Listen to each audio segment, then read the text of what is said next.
on stream right now, Nugi. Okay. Good morning, guys. What's up, Havoc?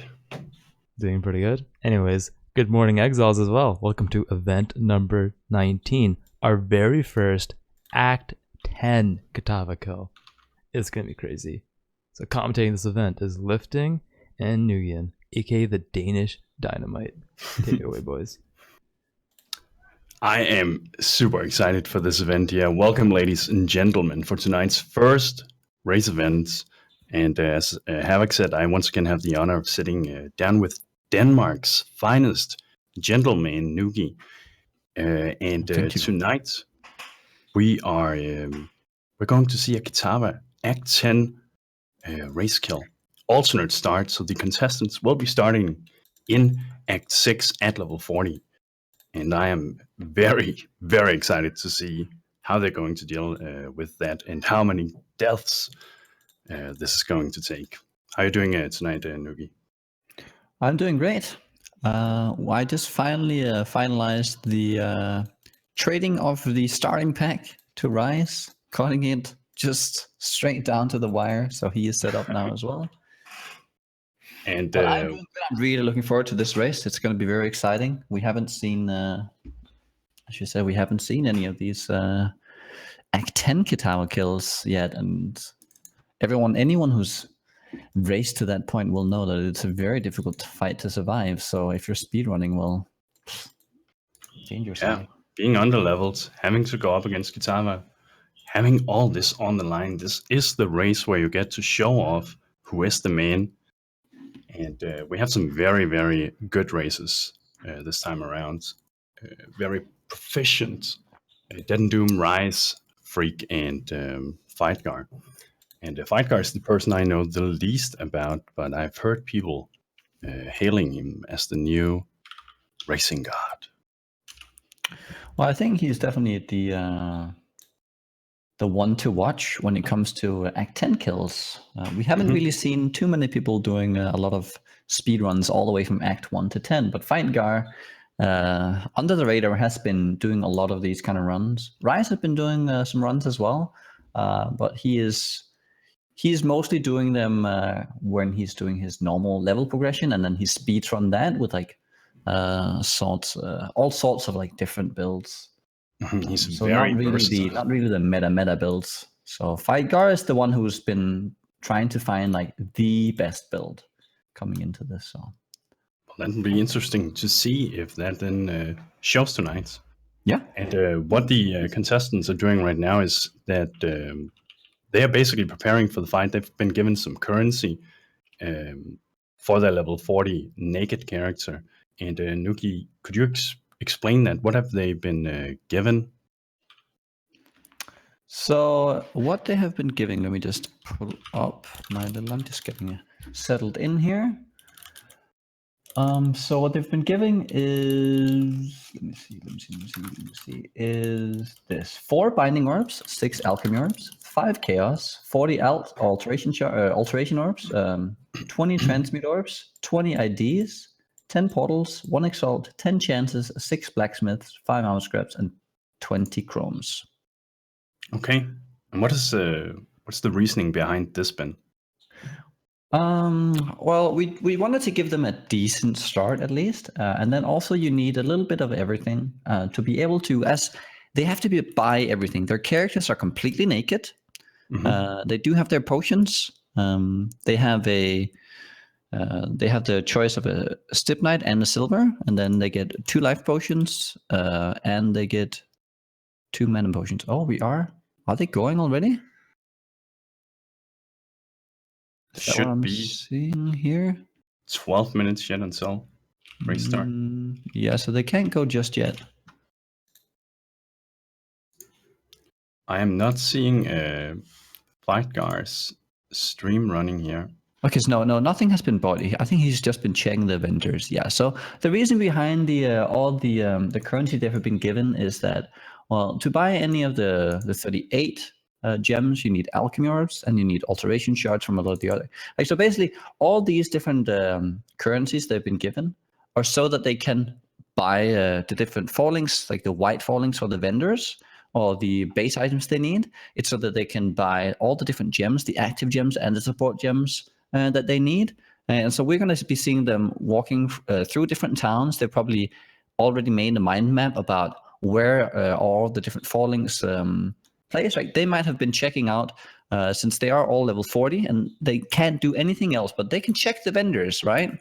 As long as they're not crafting, not buying anything, they can run around and check the vendors, and then they can only start buying once it hits the 10-minute to go mark. All right. And yeah, we're going to see some crafting here in the beginning. What do you think what'll be the focus of these players? What do they want to get here from the get-go? Well, they obviously want to get a fully geared character, right? You want to get your assist right. You want to get the life rolls right. You want to get the right base items. You want to get all the right links, and then you want to get all the right gems. And just a sec, I need to make sure that it's probably loading here. So we can see all of them, and I can see the items that they're currently wearing. And yeah, and all the contestants are starting with 2 life flasks, a mana flask, and is it a silver and a quicksilver? It is well, they can use a quicksilver, I believe. Well, like we didn't give them a quicksilver. Well, so they've been giving a stip knight and a silver. Yeah, so it's interesting to see who opts for the different ones. But yeah, we haven't given them a quicksilver, so they're probably not going to be running that. They could run the quest, obviously, and then get it that way. That is a possibility. This is not going to be one of those short races, so maybe it would pay off. We're probably going to see all of them using. Okay, so Freeq does have the quicksilver. I did tell them that getting the quicksilver was okay. So that is definitely fine. So, but yeah, let's see here. I am finally set up. I can finally see all the contestants. Okay, so can you see Fightgar's stream yet? It's not loading for me. Yes, the account name in the stream, Fightgarr stream is up. I am seeing it. Could you type his title, yes, Twitch title for me in the... Yeah, I'm typing it right there. Excellent, thank you. So we have all the players buying the items right now. You can see them buying all the different high-level items to get as much armor and all that kind of stuff. The binding orbs, they're gonna be wanting to use the binding orbs on on probably helmets and gloves, because if you're not guaranteeing, like say you throw it on your boots, but you don't get the movement speed, well then you might actually be forced at a later stage to swap out the boots for a different pair with movement speed. So the binding orb is probably not the best choice for that slot. Rather, you would want to have it on like your chest piece, your gloves, and your helmet, so that you can guarantee, well, these are my slots I can carry all the way through. And I would even say that the chest and the helmet are probably the best choices here for something that can carry you through the entire race. And I'm really looking forward to seeing what are they going to chaos as well. Like, are they maybe going to opt for the chaos spam on a weapon to get as good of a weapon as possible, especially a player like DeadandDoom? Maybe he's going to wait a bit. Maybe he has like a certain weapon that he's hoping to craft that's going to be his end game weapon, and he won't go further with that. Where did you say all this currency came from? Who's been donating? Valor Mage was actually the main contributor here. He was very generous. Yeah, he was done with the league, and he asked whether or not we need some currency for the race, and I gladly accepted, as it was a great time saver for me. Possible. And what kind of skills do you think we're going to see primarily used here from the contestants? Well, that is very interesting, right? Because that's really that is really what everyone has been wondering. Is it just going to be a full-on Sunder race? I don't think it will be. I think Raiz has been. I saw Raiz earlier today. He's been setting up for a righteous fire character. Interesting. Yes. And we can see Raiz. Go ahead. Sorry. And then we have DeadandDoom on the Sunder. I believe Fightgarr will be Ancestral Warchief. Yes, he already has the Warchief up. The only one I don't know, I do think, because I saw him on an Inquisitor, so we're going to have some kind of caster. I would assume maybe Flame Blast Totems. on Freeq. Okay. So 4 different builds. That's going to be interesting. Yes, for sure. But I'm very excited to see some Righteous Fire for racing. But I think you're right. I have seen Ryze playing around with that at low levels. And he has been playing it on multiple occasions as well this league. I've seen him doing some practice of doing, I believe, a 4-hour something run. This was on the Twink run. Obviously, they have some good gear here to start, so it's not impossible to make it work, but you don't have those build-enabling uniques that you would normally have on a Righteous Fire character. And each of these players, they have completed the Labyrinth in normal, correct? Yes, they have. They're allowed to do so. Excellent. And that would make sense maybe from a Righteous Fire perspective. If you go for that Berserker, so you can heal up via the War Cries. Or even as a... Wow. a Are you seeing Fightgar's weapon? He has attack speed, flat fist, and 80 IPD. The game is not even started, and he's off to a great start. Like, they haven't even started running, but I think we can see some crazy speed out the gates from Fightgarr already. Excellent. How much time is left before? Is it 5 minutes before we? Yeah. So on the R mark is when they are allowed to leave the gates, to leave X6. Okay.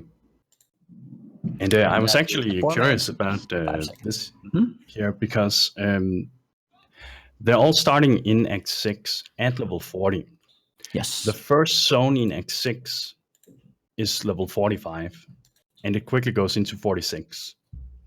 What do you think they're going to do in terms of progression here? Will we at any point see them farming a bit to be able to keep up, or are they just going to go about it? Well, I do think they're going to try and stay within the penalty, for sure. What you're trying to, you don't want to be under level too early, as it does go all the way on to Act 10, and Act 10 is 60. I believe that's around 65. You end up around Kitava. So I think you're probably going to see them maybe high 50s. Okay. Maybe they might even just say no. There is too little opportunity to farm, and if I do so, I fall behind. And we might see some min-maxed builds here, where maybe in like the low to mid 50s even, they're just going to start ignoring everything because they have that power spike they were looking for. Maybe the weapon, the links, or maybe some of them are going to go for the second ascendancy. I guess that's a possibility too. That is a possibility. They would have to do the trials. Oh, yeah, that is a lot of time to lose then. But it's also a significant power boost. And going up against Kitava, you're going to need everything that you can possibly get. That's for sure. Levels. I think Kitava is level 67, right? Or is it 68? It's around, I don't remember the exact level. Oh my god. Fightgarr just got again with the Fightgarr RNG here. He got flat fist on his neck with resist, and I believe it was 69 life. That is insane. Setting himself up for success. Very well done. Yeah, that is a very nice amulet here. Who do you think is going to take it home tonight, Nugi? Well, Fightgarr is off to a great start, I gotta say. I believe it's, I would say off the bat, it's between DeadandDoom and Fightgarr here. They probably have what I would perceive to be the best builds. I do think that the Flame Blast Totem has some potential here, but are we looking at, yeah, they both have, so we do have Leap Slam on the Fightgarr and DeadandDoom, and I would say that that is the superior way of moving around the axe here. So you get, I believe, Shield Charge, but then you also have to have Flame Dash. It's a little slower, I would say, than Leap Slam, also because you can't stack as much attack speed.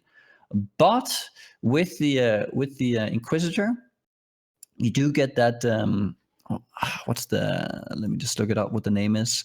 The Instruments of Virtue. So if you've been, if you have attacked recently, you get 20% extra attack speed. So the Inquisitor does have a lot of attack speed, even though it's a caster, because it has that node. So he might be able to keep up there as well. And Ryze as well doing probably shield charge, I would assume. And he is Berserker, and that also gets some attack speed. So mobility-wise, I would say that Leap Slam has the edge, but it's not too far behind with the shield charge. I can see Ryze here watching his own Righteous Fire guide every now and then, looking for tips on how to approach this. Makes good sense. I'm losing. There might be some intricacies he has forgotten. Yeah, it's good to have a guide then.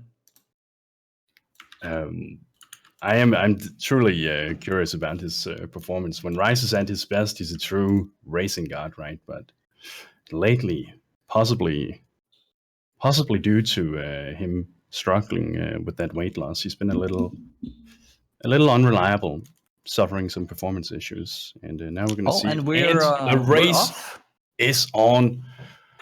Let's see this. I am so excited to see how they're going to deal with the first boss of Act 6, which is the Tsukuhama totem guy.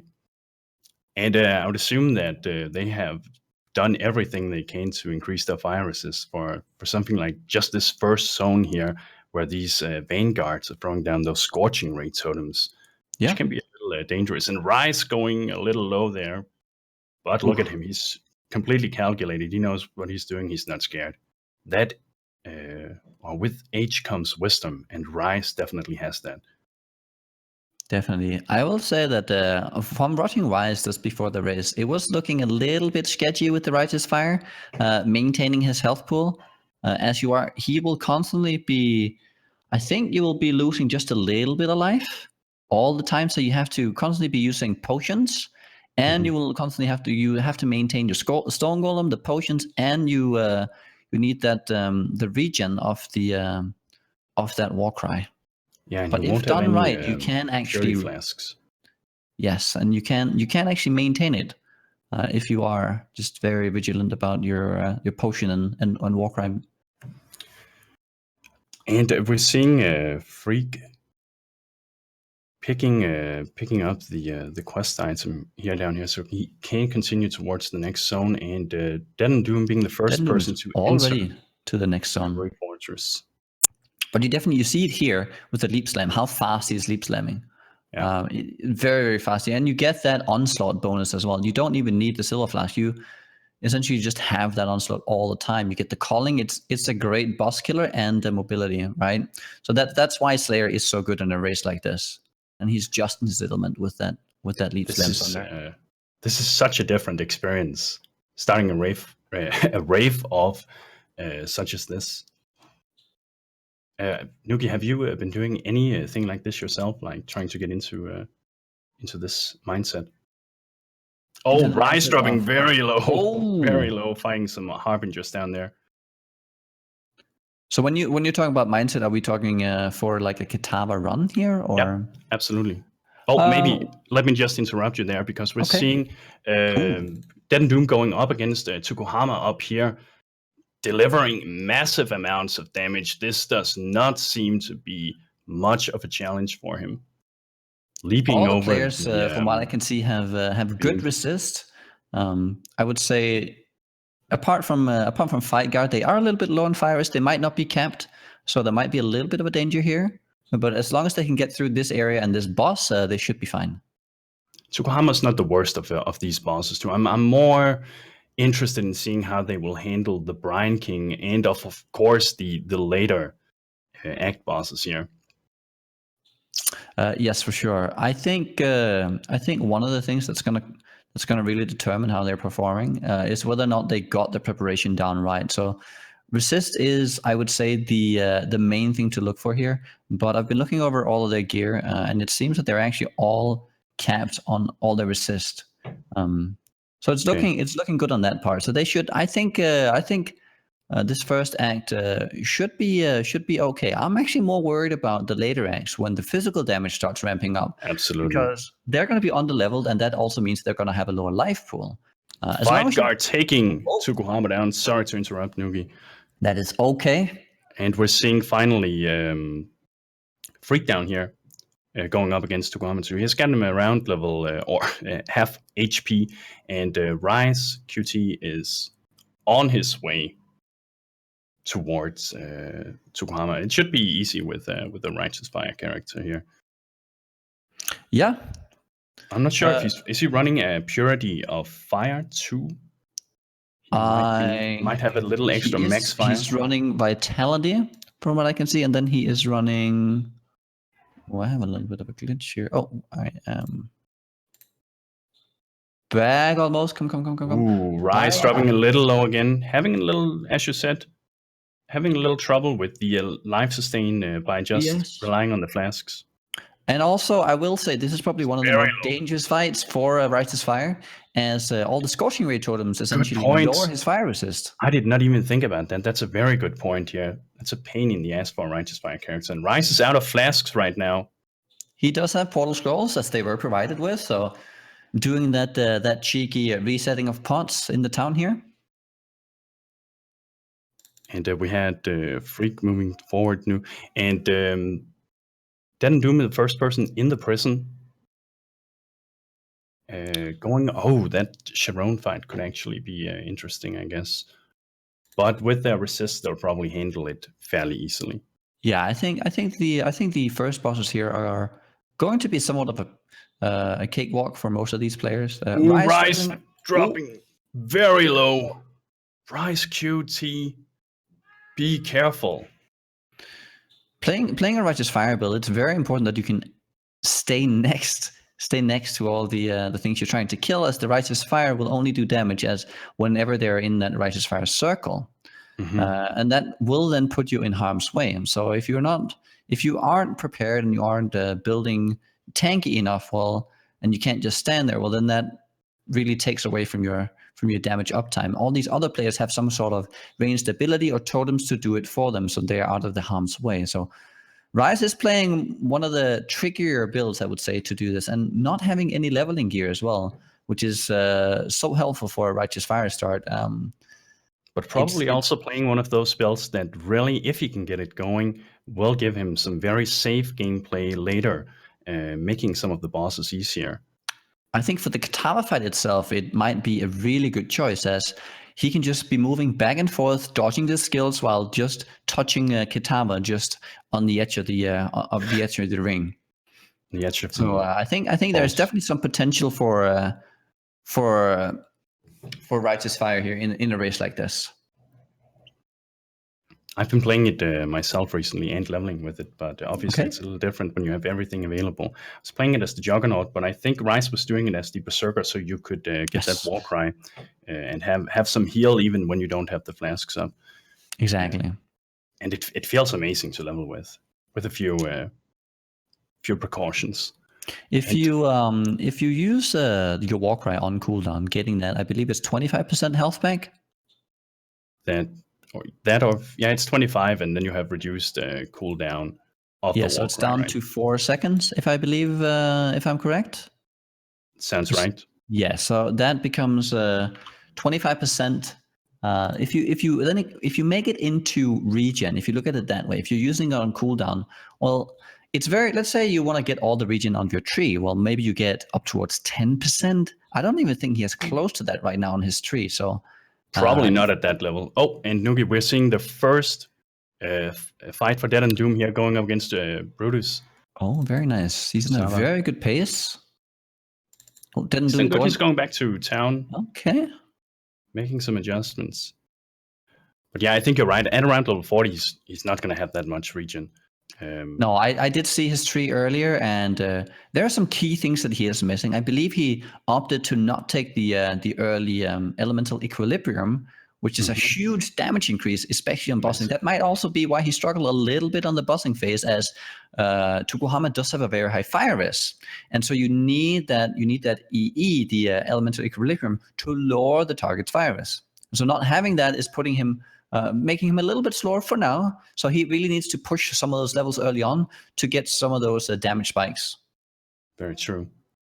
DeadandDoom taking around like a third of his health in one hit from Brutus here, and getting him into phase 2, fighting Sharon now. And it does not seem to be that hard for him right now. He's delivering some serious damage.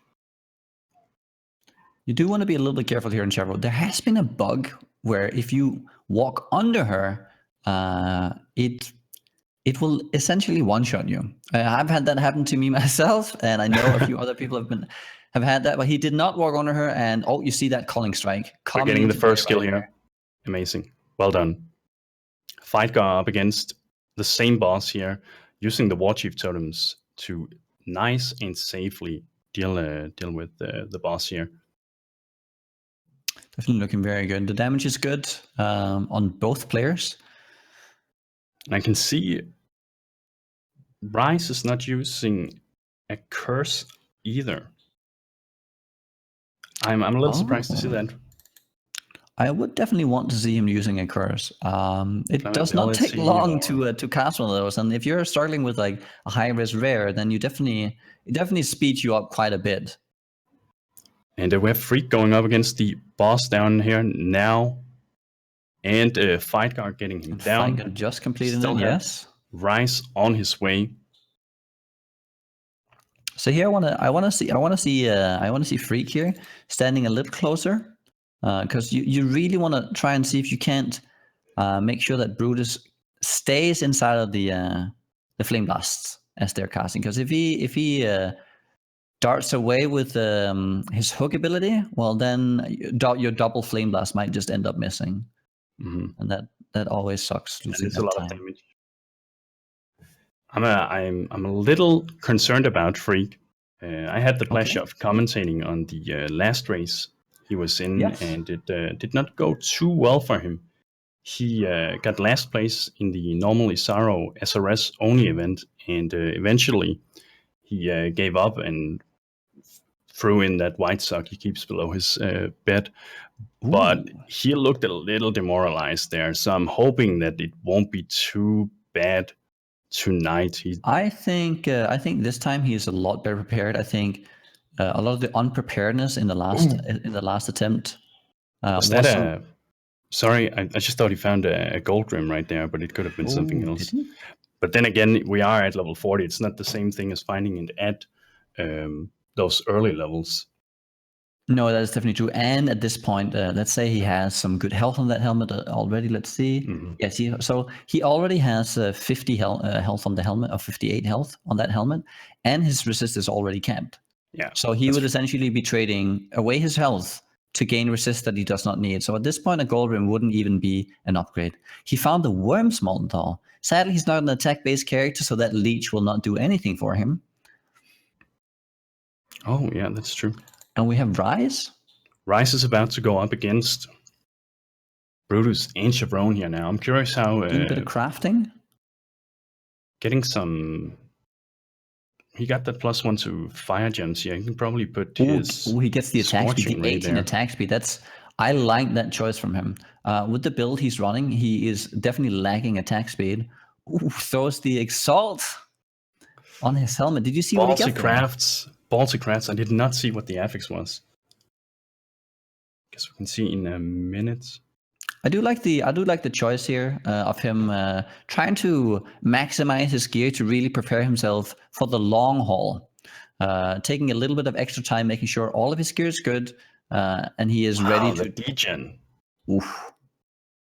That degen, that is super hard to handle right now. He has to be very careful. He does have that decoy. I think he's a little bit upset that Brutus is ignoring his decoy for once and attacking him instead. But finally, it goes on the decoy, and it is no problem. Yeah, that's the thing about playing a Righteous Fire at this point here. You will always be running at less life than full, and meaning you can take less hits, of course.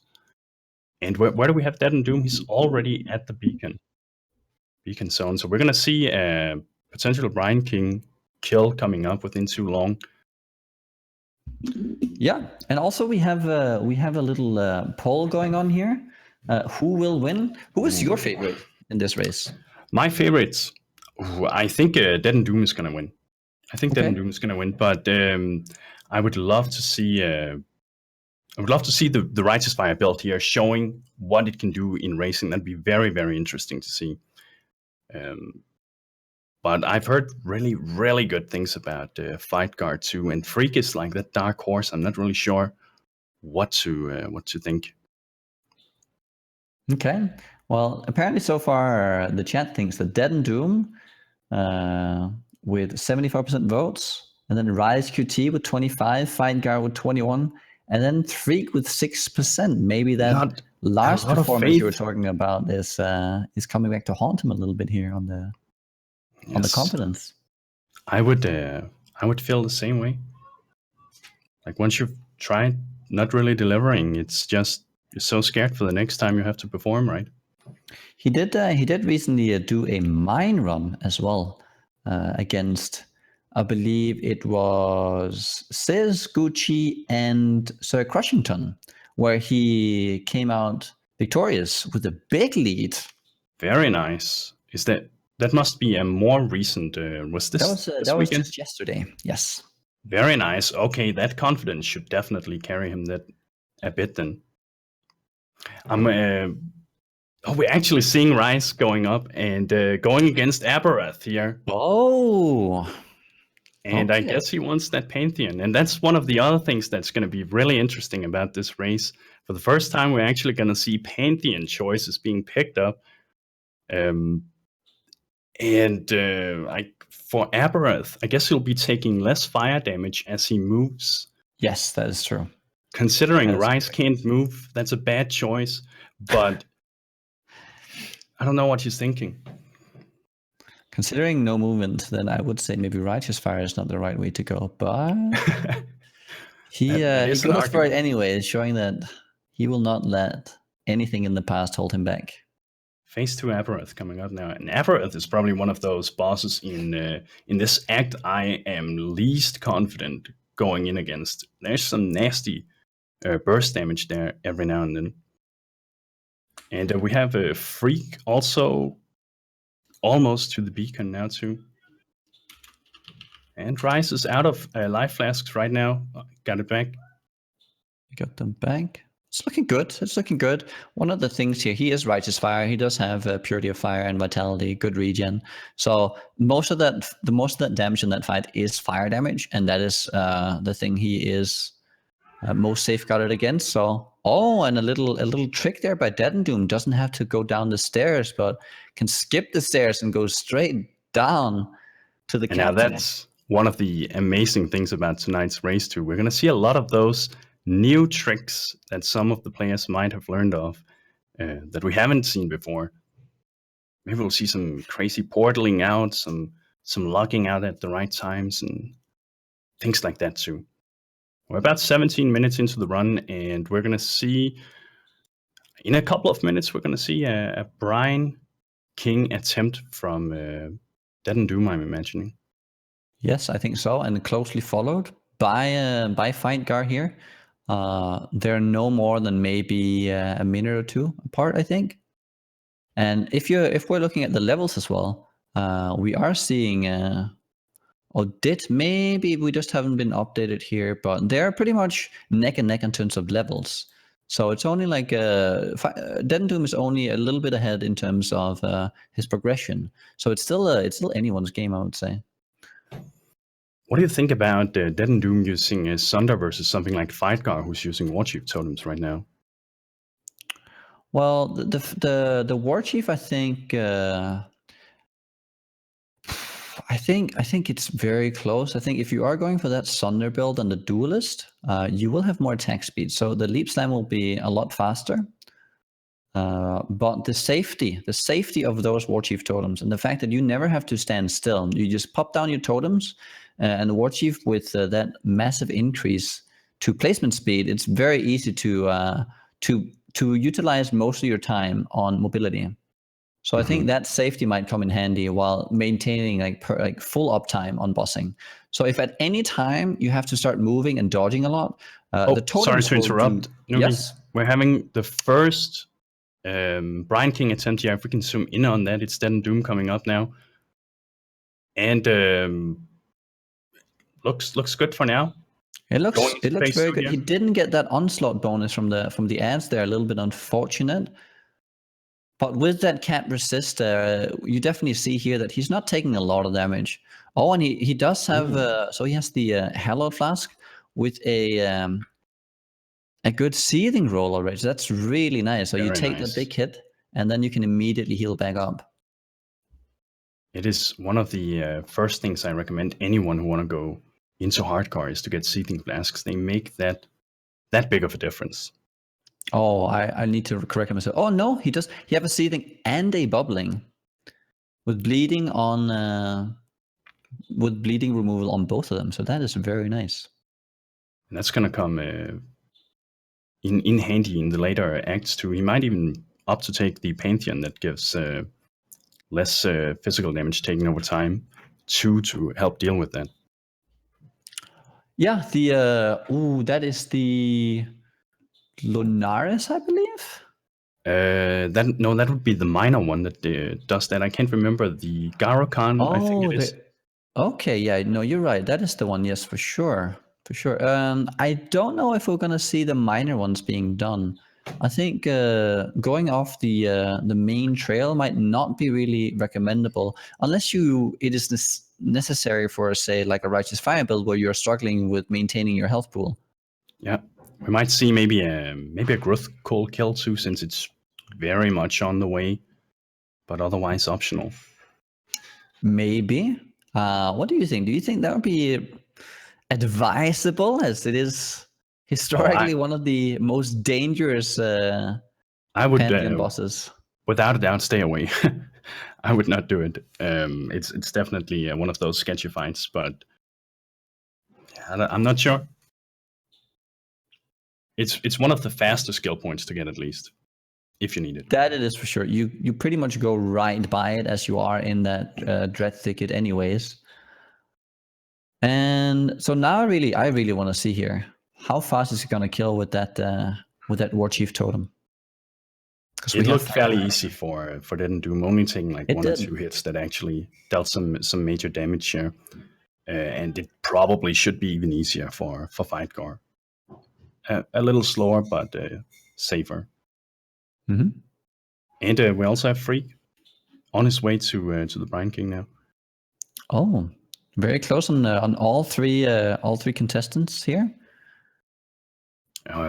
And I will say though that I feel like DeadandDoom is really once again showing some amazing speed potential here. Like while they are fairly close still, it's still a fairly impressive lead he already has. Oh, what did we just see here? I think there was some no damage taken from Fightgarr right there. He was standing in the waves and not taking any damage. I didn't really notice how that happened. Maybe there's he wrote. Oh, did he port out? Yes. He's just porting out in these zones or these phases where you can't do damage to the Brine King, but by porting in and out, what happens is that you can completely skip the dangerous part of the phase by not taking any damage while all the lightning abilities and the waves coming in, which really are the most dangerous phases too. So it's clever use of his grace period here. Yes, for sure. And as you can see, he's immediately pushing the Brine King to the next stage. You have to push him to the next stage 3 times. Every 25%, he will then cower and protect himself with his little shell, and you can't do any damage to him. And at that time, well, all you can do is wait.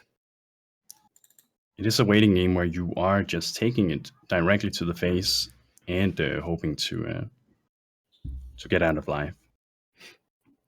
I'm really hoping to see. I'm really hoping to see Rise here. Maybe picking. Like, he did get that 18 attack speed on his Crystal Scepter, so he's in a very good position, I would say, on his weapon at least. For that will probably carry him over all the way to the end game. So I'm hoping that will then give him enough of a speed to start catching up. Yes, I'm wondering how many levels he is going to need for that Righteous Fire to be a little less dangerous. He could definitely benefit from a little more life regen in the tree, but at the same time, he also wants to make sure he doesn't spend too many points on going for life region by itself. He wants more total life, but he also wants damage. And I think we're going to see it being a lot easier now that he is upgrading his potions. If you notice in both his potions, they do not have his previous potions did not have any sort of mod on there. There was of any benefit to his Righteous Fire build. We have 2 Sacred Life Flasks being transmuted once, I believe.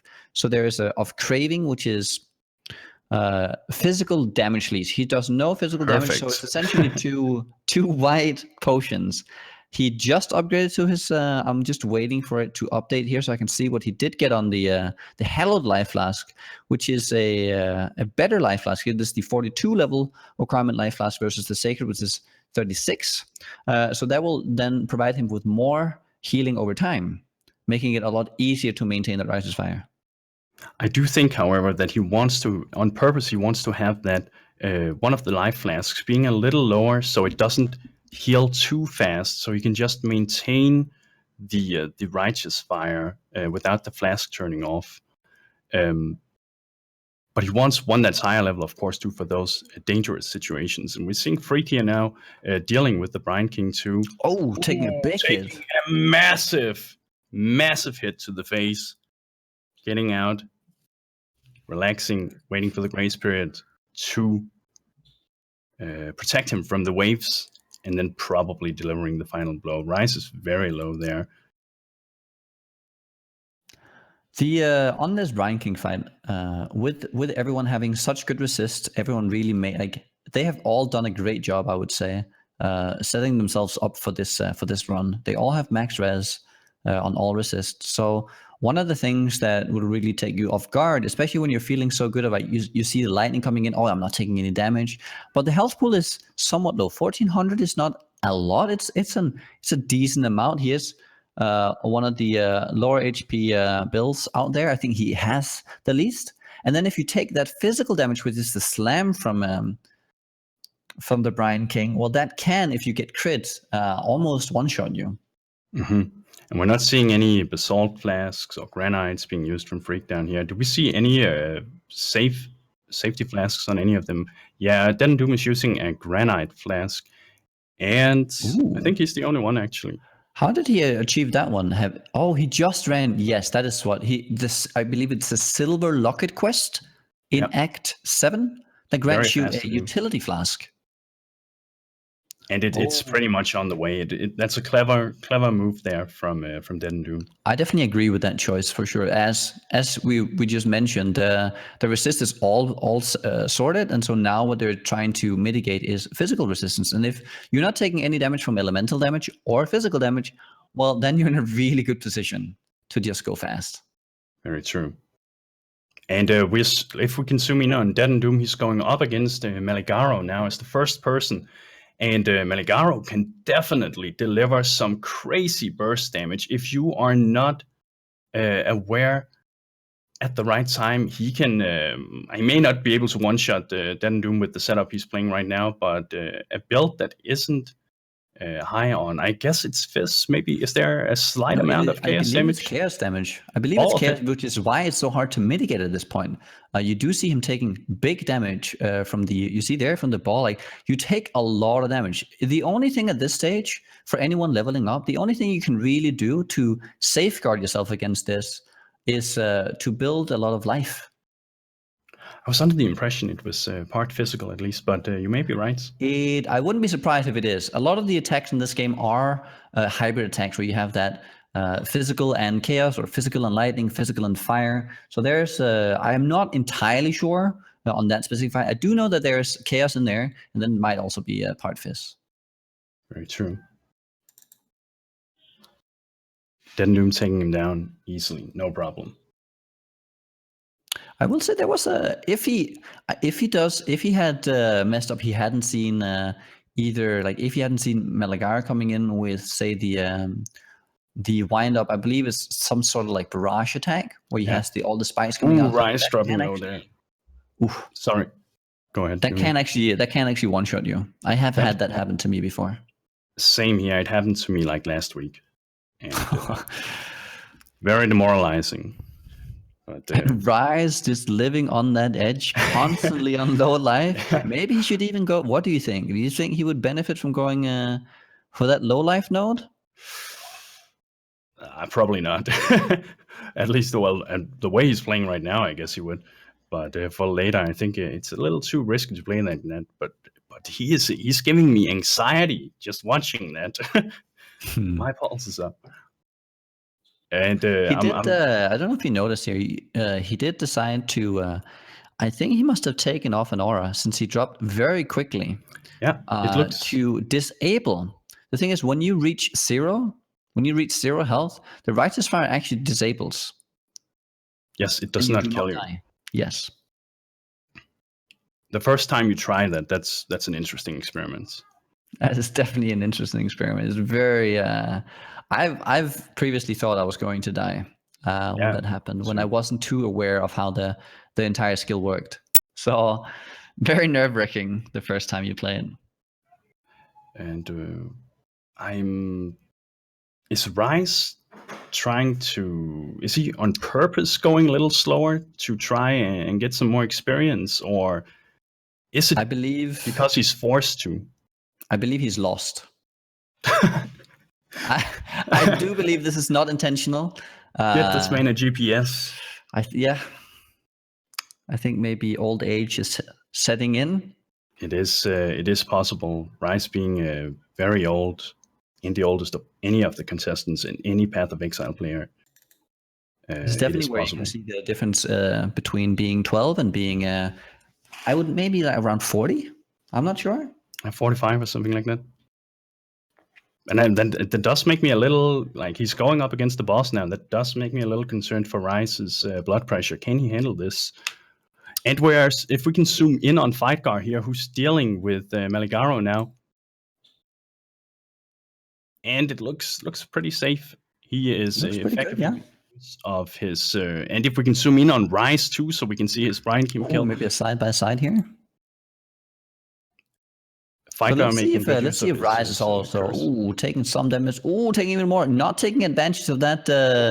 Rise. Of the Grace Rise. You can't do any damage here anyway, so you might as well just port out and port back in. Oh, that is dangerous play right there. Also, he would greatly benefit from being able to port in and back out. RaizQT is dropping low. Look at that face. He's smiling. He knows this is dangerous. This is a guy who likes living on the edge. And he's definitely doing that right now. He is definitely living. I like the choice though. I like the confidence here of staying in and not just standing there in the grace period and waiting it out. He just says, well, I am not afraid to face every single thing you have to throw at me. Oh! Fightgarr dealing with Malygaro easily. Oh, yes. I didn't even get to see that. But again, here with the totems, you just place them and kind of run around. You can always just look at what the boss is doing. It really makes for some safe gameplay. I very much like those Wartube totems. I feel like it's the easiest and most solid skill you can do. Ooh, Rise dropping low again, and he deals with the Brine King. And I know we were all kind of hoping for a death here, but Rise making sure that that's not happening. I'm kind of hoping for Rise to start picking up some pace here. I would like to see this build choice here starting to like kick in and maybe doing a little bit of catch. Oh, did you see that? I did not. The clenching of the fist, and the he was definitely very happy that he got that down with no deaths. Rise is I guess his expectations were just to survive that fight, but wasn't completely sure. He may not know he's in 4th place right now. That could be dimension. I don't think even if he knows, I don't think it phases him too much. I think he recognizes that his build is set up for more of the later stages of this race, and he is probably thinking to himself, just keep it together, just keep doing all the fights right, don't die, and he will eventually catch up. I think you're right. If we can get a zoom in on DeadandDoom and Freeq, as they're both dealing with their respective boss right now. DeadandDoom going up against Groist and taking him down easily. And I believe Groist is pretty much just dealing physical damage. So having that... physical and bleeding. is what's Very going on in that fight. And Freeq dealing with the Malagara fight down here. I'm not that impressed by the Flame Blast totems yet. Obviously, Freeq is fast, but I don't think they look, at this point at least, look to be better than just running some War Chief. Are they better? I think they're very comparable. War Chief, I think, handles bosses a little bit better. Just because you get a physical damage. I will say though, if you look at the gear, if you compare the gear of Fightgarr versus that of Freeq, that might be one of the reasons to why Fightgarr is doing a little bit better. And I also think Fightgarr is the more experienced player in this format. I did talk to Freeq earlier, and he hasn't really done any of these before, any of these attempts. So he's been practicing a bit, but he hasn't done 1 to 10 speedrunning too much. Okay. Well, 1 to 10 speedrunning, that can take a long time. It is a big investment to sit down and do. And we have DeadandDoom picking up the Fireflies here. Let's see if he opts. So you had that entrance to the what's the Gruthal that we were talking about earlier, and he decides not to go for it. So not really feeling lucky today. Probably a good decision. I think it is. And we have Fightgarr dealing with Grois down here now. Oh, keeping up very nicely, I would say. Like they've been ever since they entered the later stage of Act 6. I believe that DeadandDoom have a very quick start, but ever since then, I think they've been pretty much on pace. Yes, absolutely.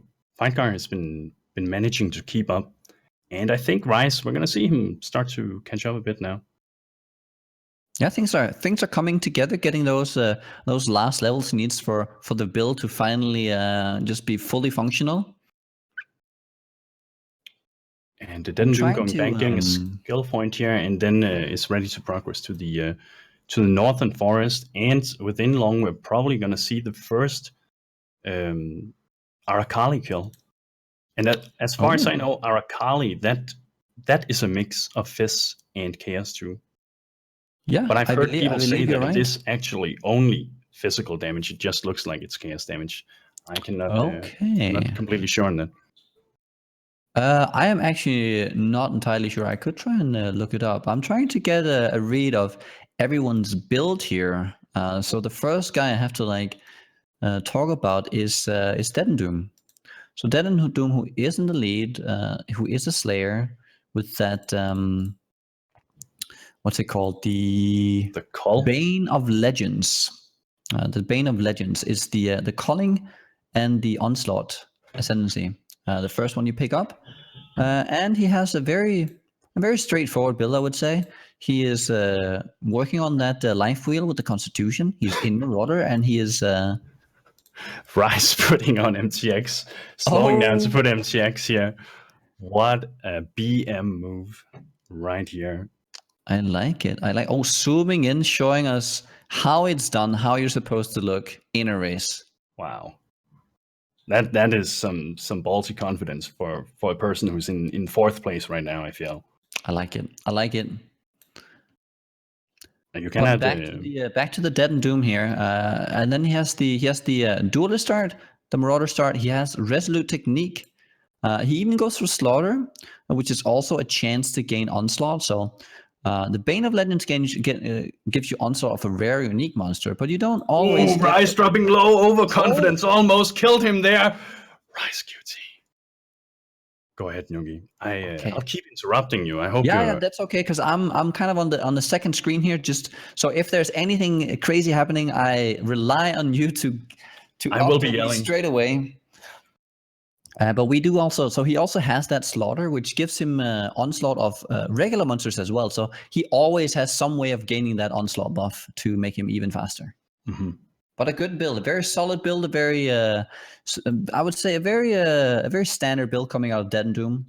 Very generic. Yeah. Wow, DeadandDoom taking so much damage from those weird spitter dudes. That is that chaos damage coming in, which is one of the reasons why it's so dangerous. The Granite doesn't do anything against it. The Stibnite doesn't do anything against it because it's all spells. This is also why people tend to get very they get surprised. They get by the attack, because it looks like it would just be an attack, right? That you could block it or evade it. It looks like they're just like throwing projectiles at you, but it's actually a spell doing chaos damage. Yes, absolutely, and making it much, much harder to deal with. And also the fact that it's typically, because of the way they positioned, you run into a room, boom, they're all there at the same time, turning you into a complete Bukage victim. And that sometimes makes people die. That definitely is something that makes people die at times. This is one of the scarier places, I would say, for every player at this point, as it is one of the things that they can't really safeguard themselves against with all these narrow pathways and all the projectiles coming at once. Do you think any of them have in any way thought to deal with chaos resist in any way? No, I don't think so. You're very happy when you get some chaos res, but it's not something you would ever itemize for. Not at this stage. The only way you really deal with it is you make sure you have a good health pool. Because the good thing about chaos damage, at least, is it's very consistent. It doesn't spike much. Every single projectile does the same amount of damage, but it does do a substantial amount of damage. But you know what to expect. It's not like lightning damage, which is very inconsistent, where you can take a lightning hit for a discharge and it hits you for nothing, and then the next time it one-shots you.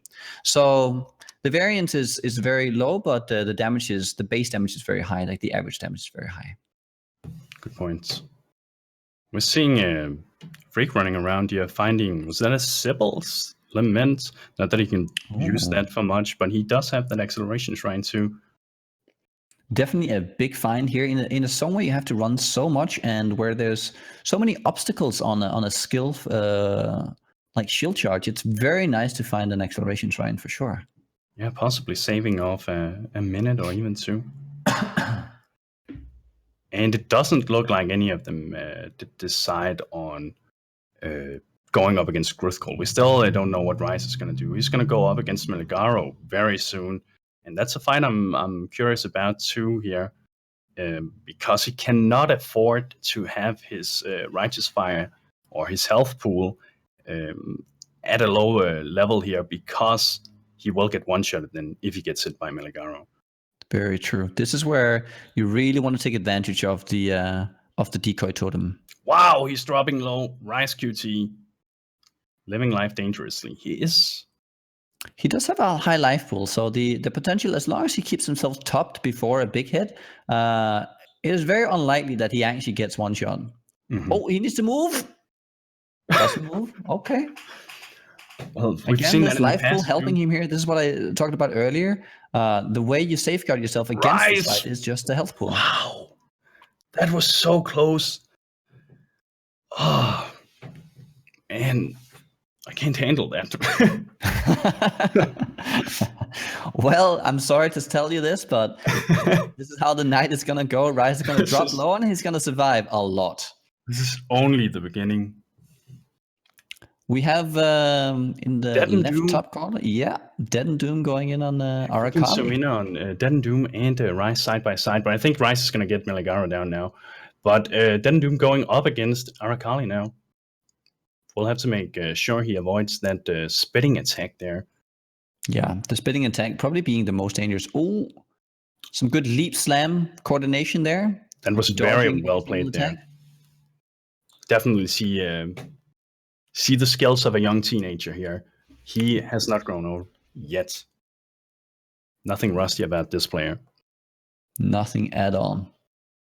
And this fight, the Arakali fight by itself, is the thing that's very interesting about that fight, or fun about that fight, is that it's very skill-based in the sense that it is positioning all the time, and you need to know where to run at the right time. So with a bit of experience, that, of course, as with most fights, becomes easier. But this fight in particular, the first time I tried that that was very, very unpleasant. I had no idea what to expect. DeadandDoom taking down Arakali, no deaths. Well played. Definitely. I will say from if you're new to like doing these kind of boss fights, I think so. Bill, what kind of build were you running on your first attempt? For some comparison against a player like DeadandDoom here. I think I was running.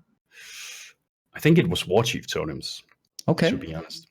And that's Did you have any good mobility on that as well? Because I think that's one of the key things here as well. And one of the key things for all our contenders is how good is your mobility? How well can you get out of harm's way whenever stuff is going to come down on you? Very true. Very true. And I did not have good mobility. Whoa. Okay. So I'm sorry to say, but we might see a world record coming in here as we have Prismatic Eclipse on DeadandDoom. It is considered the best offhand weapon in any speedrun that you can get. It is probably the best drop. He wants to get those 4 green colors for that global attack speed. It is absolutely insane.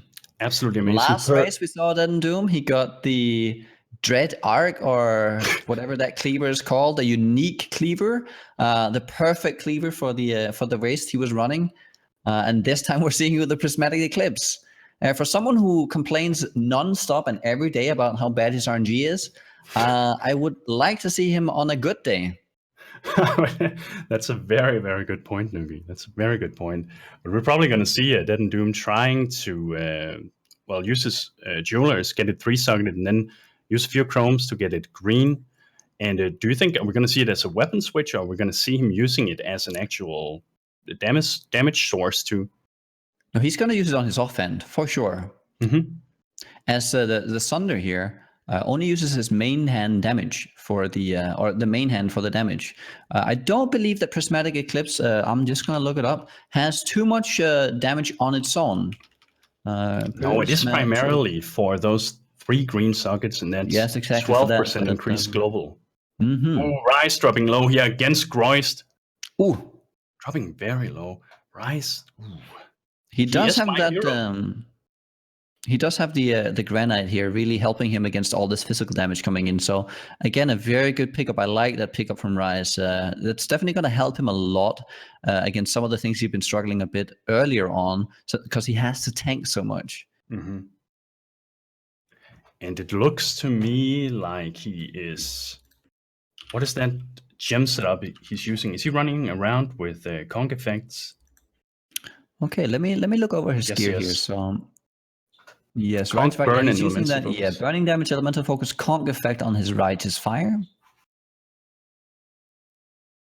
I've done right now, as I said, I'm leveling a righteous fire character 2 at the moment, and I found it to be much more pleasant to use the increased area of effect instead, because it's when you go through the monsters, while it may be less damage, it is more time where the monsters will be within the circle to die, and it gives you a little more safety.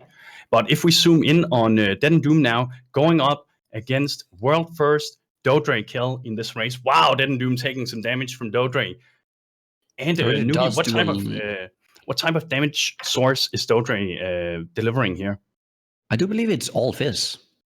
I believe it's Fizz too, and there is there's one phase though where she will cast that crab on the ground that also deals some chaos damage, as far as I know. Okay.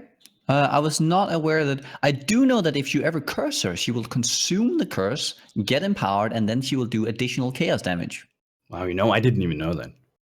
That is why a lot of players get very confused as how there's all of a sudden they're tanking Dodre and then they get one shot, right? Because maybe at the end game, and this is Dodre at all levels, maybe at the end game, you go and you have great physical mitigation, and then you curse her, and little do you know that all of a sudden now she does a ton of chaos and you get one shot.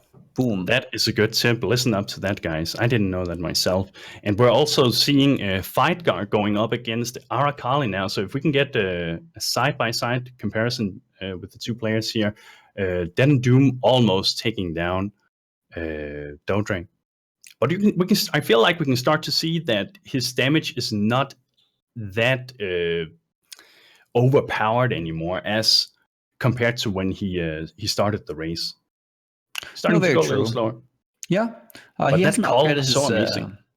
Oh yeah, for sure. It helps so much. It's a great damage boost. But we are seeing him with a wrist chopper. It's not the greatest of rolls. It has some lightning damage, which is very bad.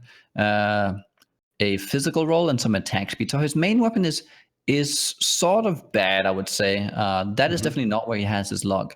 Once he can put on that prismatic eclipse though, which is in 3 levels when he hits 53, you're gonna see a huge damage increase even with this main hand. And if he then can upgrade his, I do believe he's been keeping some currency to upgrade a later weapon. So when he gets that first good weapon, oh, maybe it's gonna be that axe he just picked up right there, the Wrath axe. Let me just see. saw, Wraith axe, which is a Fightgarr 54. dealing with Arakali too, and he decided on TPing out instead of running to the next zone. So kind of similar to that wall situation you have in Act 2. Oh, so you can come back in on the waypoint there as well? I am not sure. It looked like that is what he was doing, yeah. Okay. He TP'd out and... a clever little tactic there that is being... that's something players use on many occasions. We have something... You can do that both on Brutus. You can do it on Brutus, so you don't have to run to the next zone. You can do it on Merveil. So in general, on boss fights where you go to a new zone, yeah, it seems to be the case. I'm curious about that tactic on doing it on Merveil. Is it really worth it? Like it's on Merveil, so I would say it depends. You can make... It can make your trip to town a little bit shorter, as you don't need to run that extra distance, and you get put in just a little bit further. But is it worth it? No, it's not something you do because you want to save time. It's more of a min-max thing where you do it because you haven't made your trip back just yet, and then you save a little bit of time. But it's mostly how you manage your town trip, because you do have to go back to town once, and so you can either delay it for after the Merveil fight or before, depending on how your gear situation is looking. I guess it also really comes down to, do you have an SSD or not?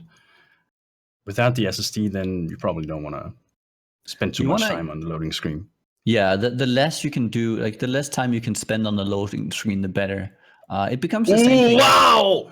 Oh, Freeq dropping down and dying here, getting surrounded by the monsters. Freeq taking it. Wow! I wish we had instant replay. How could you give me a little? I will describe the situation. Freeq was running into a pack. There were spiders everywhere. He was panicking. He was getting swarmed, kind of like what's happening right now. Oh, and he just ended up dying. Okay, but Freeq, super confident, resurrecting within a second. And going again. He is not going to get weighed down by this. We have the first death of the race. And DeadandDoom, Havoc just telling us right now, DeadandDoom got the 3 green on his prismatic eclipse. That is a 36% global increased attack speed. That is crazy. And he just upgraded his weapon as well. I am looking forward to seeing what his rolls were. Just waiting for that in-game update. Well, DeadandDoom is going to need this. It is a pretty long race, and it is school tomorrow, and we don't know if he's done his homework yet. So he will have to rush through this potentially. But that's his style, so he can do it. And we're gonna see Raiz. What is Raiz doing? He's going back to camp now, and I think he's about getting a skill point there, a little book here. Yeah, skill point. That's what it was. Yeah. Oh, I'm wondering what Freeq is thinking right now. Well, I'm hoping that he can keep his cool here. He is getting a little bit lost here, though. Yeah, he's been running around there for a long time now. Yeah, Raiz is definitely catching up on Freeq. Yeah, if Freeq really needs to just compose himself and think about, well, how is it this layout is, and I'm kind of surprised why. I believe he was at that area just earlier, so just now going down to where he died. So this must be where he died earlier. I guess that's the thing about dying in this zone too. Here, there's a lot of levels. He must have lost track of where the entrance was. I think instead of going, he must have gone the wrong way. It can be a little bit if you're not really used to doing if you're, let's say, playing a hardcore a lot. and then you get to use the respawn at waypoint. Well, you can get lost a little bit because maybe you're not really aware that it puts you in the last instance. Oh, and if we can get a zoom in on Fightgarr here, who's going up against Dodre. And there is just blood everywhere. It is that time of the month, Dodre providing. And you just see those Warchief totems. This is where Fightgarr definitely has an edge. Dropping low though. So he was hoping. I think he was hoping that he could kill her before having to use that valve to. And you can see that putting a sad, frowny face in the chat. He knew he couldn't get her down just before the phase shift. The interesting thing is that Fightgarr actually has more health than Raiz, but I guess now on my screen, and unless Fightgarr is a dirty cheater, it says that he is level 74 on my screen. Fightgarr is, I believe, level 50. 50, and what do we have? Raiz is 48, so that could also explain a bit of the HP, why he's behind. I think so. Did we just see Freeq? Was that Firestorm he's using here? Firestorm totems against Arakali here. Maybe okay. I do think this is so. When you have these like very large bosses, Firestorm might actually on the tooltip or on the paper actually provide you with more damage because you get every single ball hitting her. Yeah, I guess I've never against smaller enemies. Firestorm is definitely a lower DPS skill, but you see here because Arakali is has such a huge hitbox, the damage is absolutely insane here. Actually, a very very clever play from Freeq. I like it. I think on Kitava that's definitely going to be a huge help. DeadandDoom getting an acceleration shrine, going fast. Just before having to go down to the next area, though, so a little unfortunate. Such a disappointing feeling. Yeah, he can handle it though. He can. At this point, I don't think he is. I think he's pretty happy with his luck so far. So just getting a small increase from their acceleration shrine is good enough. And just looking at his history, DeadandDoom is really good at controlling his emotions and will very rarely get tilted or get influenced by things like that. So he can handle such a disappointment. And we're seeing Freeq taking down Arakali. Very, very nice. Something I'm noting here with the builds we're seeing from the different players. So I'm looking at the Fightgarrs here. You're talking about his health pool. So he does have Constitution. He does have the Heart of the Warrior. So Heart of the Warrior being the big Berserker health node, Constitution being the health wheel health node, and he does have Discipline and Training, which is the Templar health node, all the Devotion, and the Barbers. And he has every single good health node. Imagine how much he gains from a bit of flat life. If we can quickly zoom in on DeadandDoom here, who's doing Dawn, the Harbinger or something like that, which is kind of like a mini boss, easily taken down by DeadandDoom. He's getting the Sun Orb. He want to get the Moon Orb now. And I was actually curious, Nugi. I wanted to ask you this. In Act 8, it splits up into two roads. There is the bathhouse zone, and then there is the other zone. I can't remember if you run to the right. Do you know if there's any like preferred way of going about this, or is it pretty much just the same? I think I actually prefer going right side first, being through the port or the quay, I believe. Not going through like to the Solaris first, because there is the what is it called again? The skill point quest. There's the Gemling soldiers. Ooh, Raiz dropping low. Wow. Making it through, not dying here. Sorry, he's going a lot faster now. I'm feeling a lot more speed picking up from Raiz. So much more damage on his Righteous Fire right now. He's closing in very, very rapidly to Freeq now. If we can get a zoom in on Raiz now, because he's going up against Arakali now, and he is on low life. This looks a little dangerous. Raiz not being afraid of those beams. He's just taking it. Yeah, he And knows this is exactly how strategy. much. He knows exactly how much his character can deal Wow. with here. Very impressive. Like, you don't even see him flinching. Nope. He recognizes the fact that as long as our Carly is not throwing anything else at him, he can just tank those beams.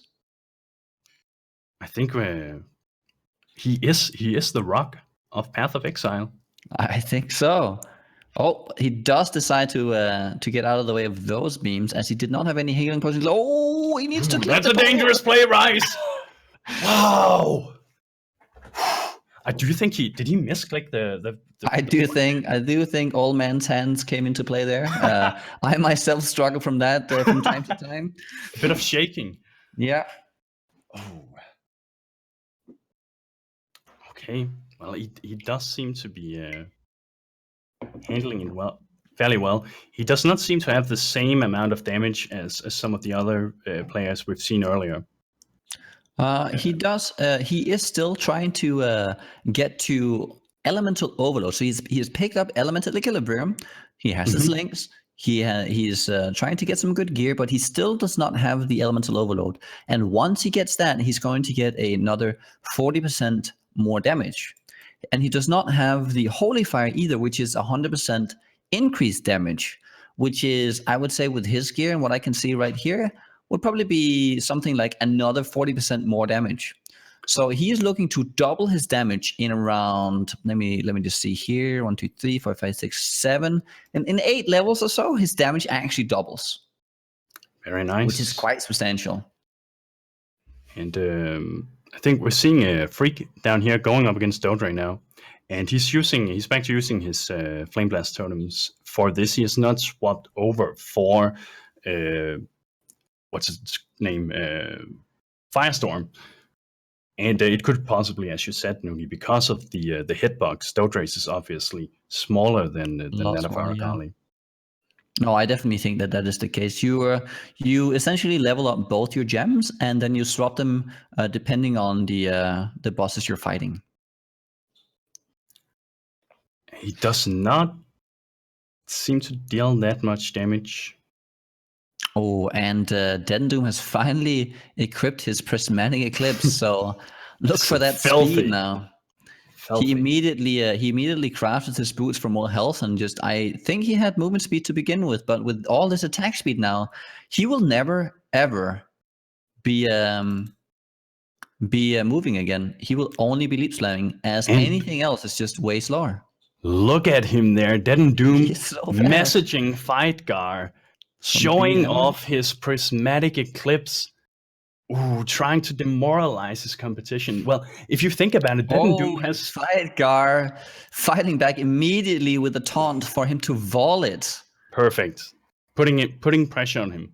But if you think about it, DeadandDoom has all the qualities of having his own reality TV show. Like, he's young, he's sexy, and he provides the drama.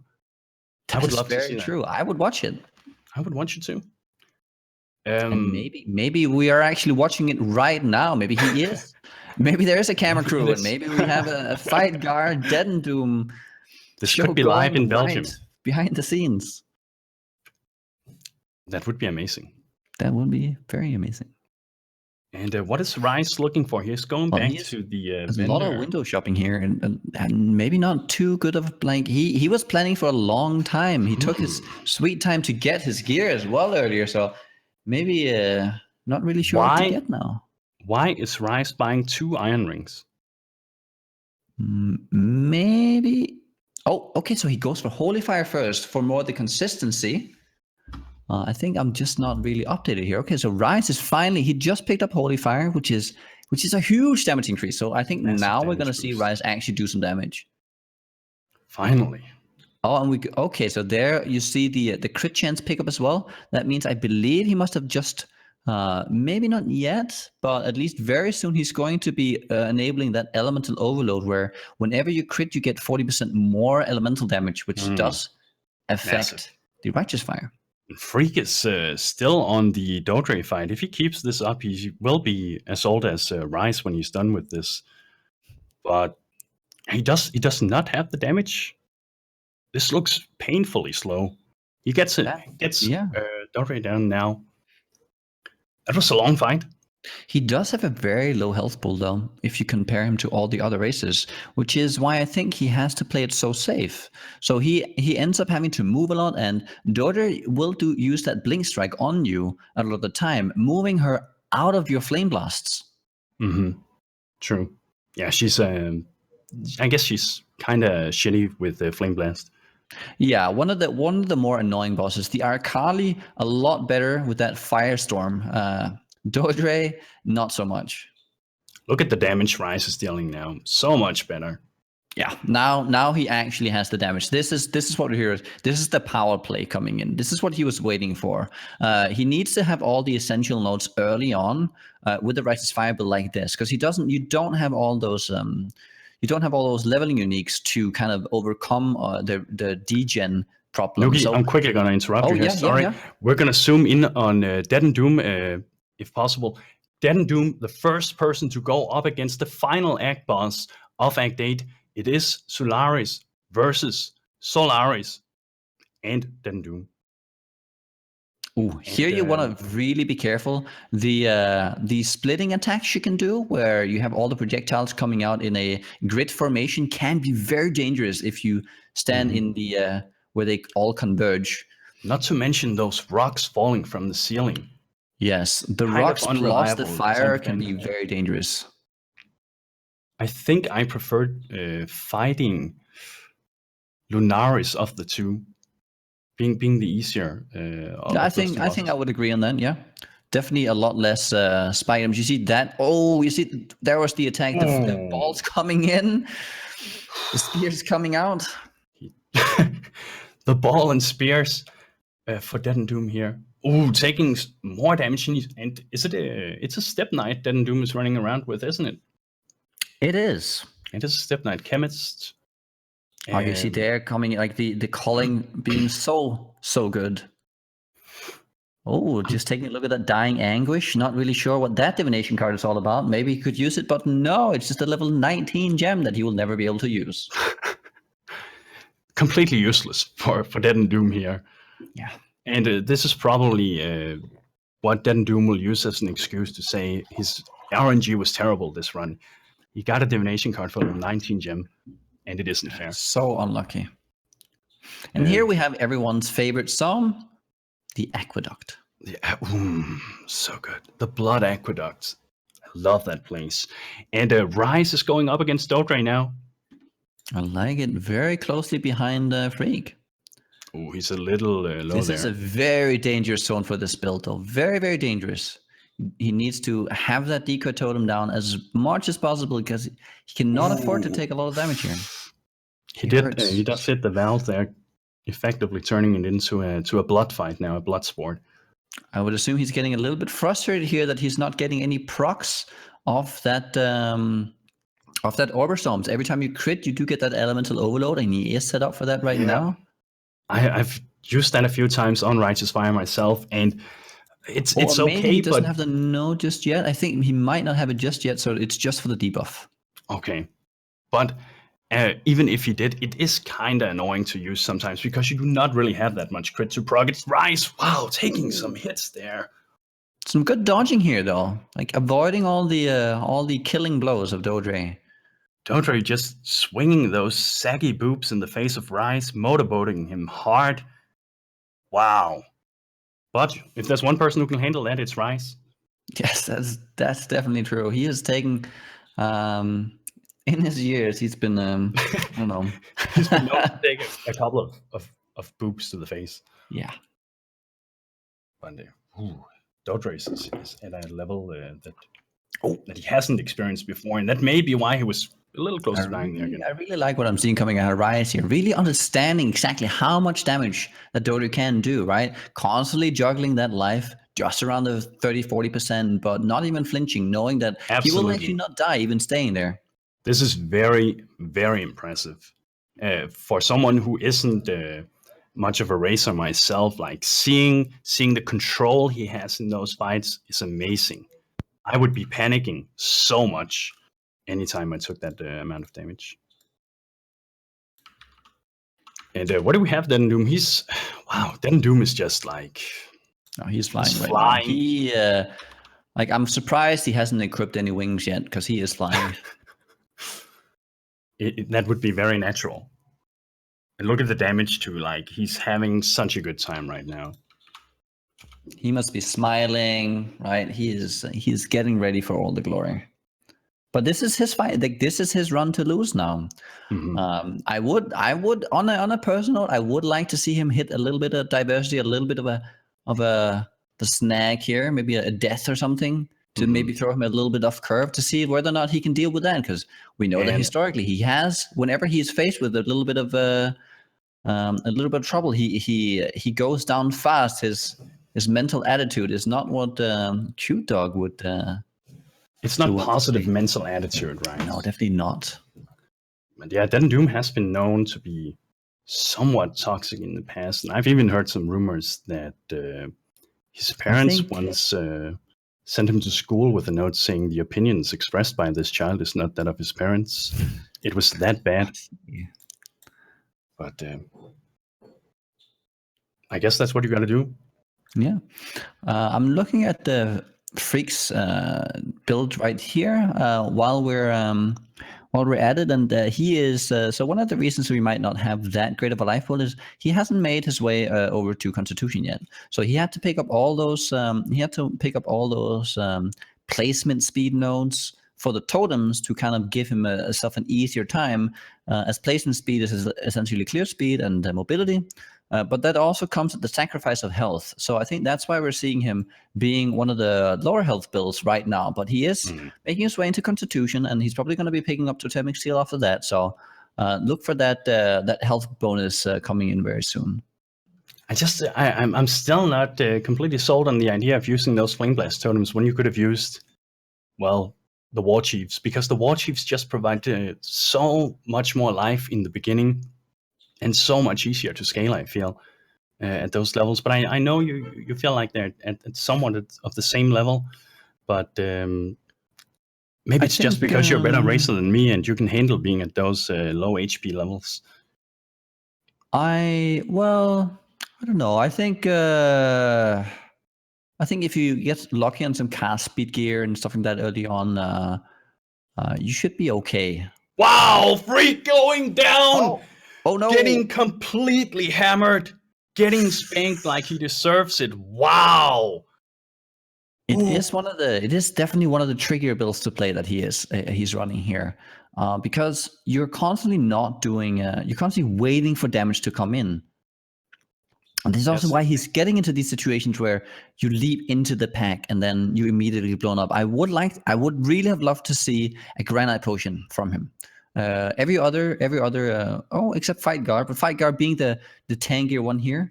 He probably doesn't need it himself with the setup he's running right now, right? No, I think the setup from Fightgarr also with running with a good shield there. I think he's probably less susceptible to getting chomped down by that physical damage.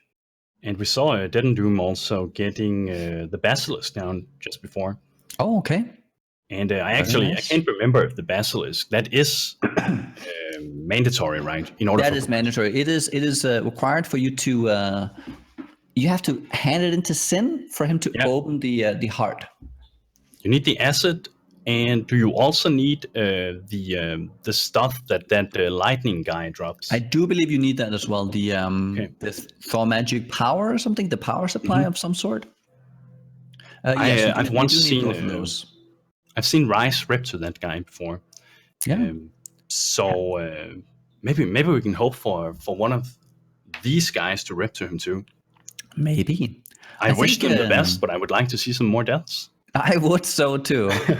We did give them a good start here to come in. Like all this currency that they were handed definitely makes for a solid start coming into a race like this. But the thing is, they are going to be very underleveled when they go up against something like Kitava, and that is where things will be very, very tough. I'd be very surprised if we don't see deaths in that. There is definitely a huge potential for some deaths in there, regardless of how well they play. Any misstep, and they could just get one shot. So I'm also being told here that DeadandDoom bought a Flame Dash to do the lightning Yes, guy skip. Could you explain that, Nugi? Yeah, so we were talking about the about Rise dying to that guy earlier, but Rise is also I don't know if you checked out Reddit today, because there was a little video, a little clip where Rise like, oh, there's a skip here, right? And then he immediately goes to hit the pixel perfect flame dash skip on that specific boss. So that was pretty cool. But there is a skip. I don't remember the name of the boss, but in his area, when you trigger him, the boss fight, the door closes, but up to the right of the room, there is like a pretty much a pixel skip you can do. It's very narrow. It can be very hard to pull off, but you can go straight through and pick up the quest item without even have to engage the boss in a fight. Wow, that's really cool. That is really cool. I would love to see that. Yeah, I think they're all going to attempt that. I do think that it's one of the things to do right now. A little bit of showboating, and also if you pull it off, obviously it's a huge. And there you go, DeadandDoom pulling it off there. Very nice. I was told it was a pixel skip at least. I don't know how hard it is. I haven't tried it myself. I would love to try it, but yeah, if it is, well then that's a great job. Well played there. Mm-hmm. And now immediately going down to the beast. Just went through an easy door there, something like that. But I have no idea how accurate it needs to be. And we're seeing, DeadandDoom, as you said, he's going into the black corner now. So we're going to see a fight against again Maligaro, Dodre, and Chevron. The fabulous trio. The fabulous three. Yeah, and, a bit of a dangerous zone can be, at least. I would say the zone you have to go through might actually be more dangerous than the fight. Yeah, the last fight here is definitely the least. I think from all the bosses in this expansion, I would say it's one of the more anticlimactic fights. It's from having tried it myself. Yeah, absolutely. I agree. I don't even know what's dangerous about the fight. It's you're just standing there and waiting to take damage, but it just never happens. Yeah, I like the build up though. The trios I think they're all very well done, and I'm definitely looking forward to seeing how he handles that. There is some potential spike damage coming from the Brutus slam, right? You have the ghost of the Brutus. You have the Maligaro always being able to do that chaos damage and taking you off guard. And then Maligaro is probably Chevron. Yeah, I think Maligaro is the one that I find the least pleasant to go up against. Mm-hmm. It's a little more spiky. And, oh my lord! So Fightgarr he's fighting back. So he just upgraded his weapon. So his starting weapon was an attack speed, flat fizz, increased physical damage weapon. So now he just upgraded into probably his endgame weapon, a Wraith Axe, 147 IPD. 9 to 22 physical damage and 20 attack speed. This is absolutely insane. Fightgarr looking good here. It's nice to see. Destroy every boss. The game evening out the competition a bit here. Rise, wow! Rise being very low here. Going very low against the Dawn Harbinger of Souls or something like that. Solaris, that makes more sense too. That makes a lot of sense once you think about it. Yes. And we're seeing DeadandDoom going up against Chevron here, but DeadandDoom, I assume, still has his resistances capped, or at least in a very good spot here. Yeah. And I feel like Chevron is probably one of the easier ones. As long as you have a decent resistance, she's not too bad. Also, if we zoom in on Fightgarr here, he's going up against Solaris and Lunaris here for the end boss in Act 8. And he's pushing out so much damage here. So much damage. Allowing the damage is definitely higher. The damage here is definitely higher of that of DeadandDoom's. But the mobility is where he struggles in this 2v or 1v1. And there was even someone offering 5 Exalted for that new axe he just found. Decided not to take the offer. Really valuing the weapon rather than the currency. He understands what he has. Yes. A true treasure. I gotta say though, a weapon like that in a race like this, it's something that will only happen to you. I don't know. I've never, in all my years of racing, I've never had a weapon of that caliber before. It is absolutely insane. That does put things into perspective. And we're going to see DeadandDoom going up against, I think it's Dove right now, having to be a little careful in those curses. Yeah, the curse areas where you do get, especially when you get that Valen curse, everything being physical spells. If you don't have that granite potion up and they chunk you, definitely a recipe for death. And Raiz, where is Raiz right now? What is he doing? So Raiz, I believe, is making his way to. This is from Solaris or Lunaris, right? It's from the side of Lunaris, I believe. Dodre down for DeadandDoom, and that means that we're going to see DeadandDoom going up against the final act boss of Act 9 here. And if we can get a zoom in on DeadandDoom and Freeq down here, who's fighting the blue woman. The blue woman? Yes. The depraved trinity right now for DeadandDoom here, and he is avoiding the damage like a true boss. Like a true young teenager in his prime, full of virility. Yeah. This fight right here, being again a staged, multi-stage fight, you have to bring the Trinity down to 2/3. That will then, I believe, is it a quarter or 2/3? Let's see here. Oh, so it's every quarter. And that triggers an ad phase where you kill the big scorpions, and then he comes back again, and then rinse repeat until death. Yes, I feel like it's one of those fights where you sometimes even want to save the scorpions so you can get some flask recharges at the right time. But he's doing opting to go out real quick here. Okay.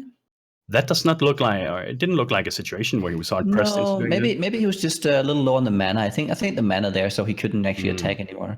But now to look here, how quickly he's just gonna fall over. Because here it comes, the call. That was the call, yeah. So powerful. That's going to be so good against Kitava. Or actually, does it work against Kitava when Kitava does? I've never tried it, so I couldn't even say. Okay, so we have some crafting here. 5, but maybe this decent weapon. Maybe he's going to try for some attack speed with the Exalt. Maybe this is where the Exalt comes. DeadandDoom does not deserve more RNG. Is contemplating it. If he does go for that Exalt on the weapon and he gets the attack speed, I am going to. No, I'm not. But that would definitely be insane. DeadandDoom, the first person to enter Act 10, guys. Act 10, ladies and gentlemen. 1 hour 20. This is faster than I thought. It's definitely faster than I was imagining too. I think the max duration set on this race, isn't it 3.5 hours? No, I believe it's 3 hours. 3 hours, okay. Let's see. I was thinking, let's see. So we had the total amount was, I think around 2 hours might be the case, but we weren't really sure coming into this race whether or not they could beat that time.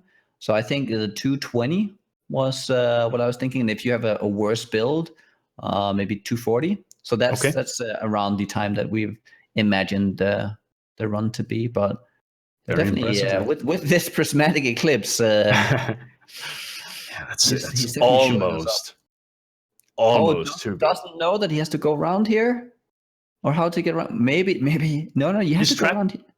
Is he trapped?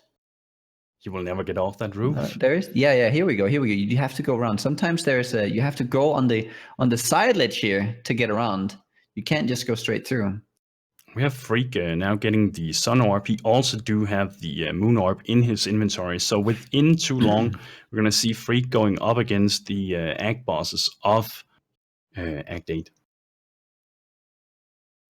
And Fightgarr fighting the Basilisk, trying to score himself some acid in that fight for Sin.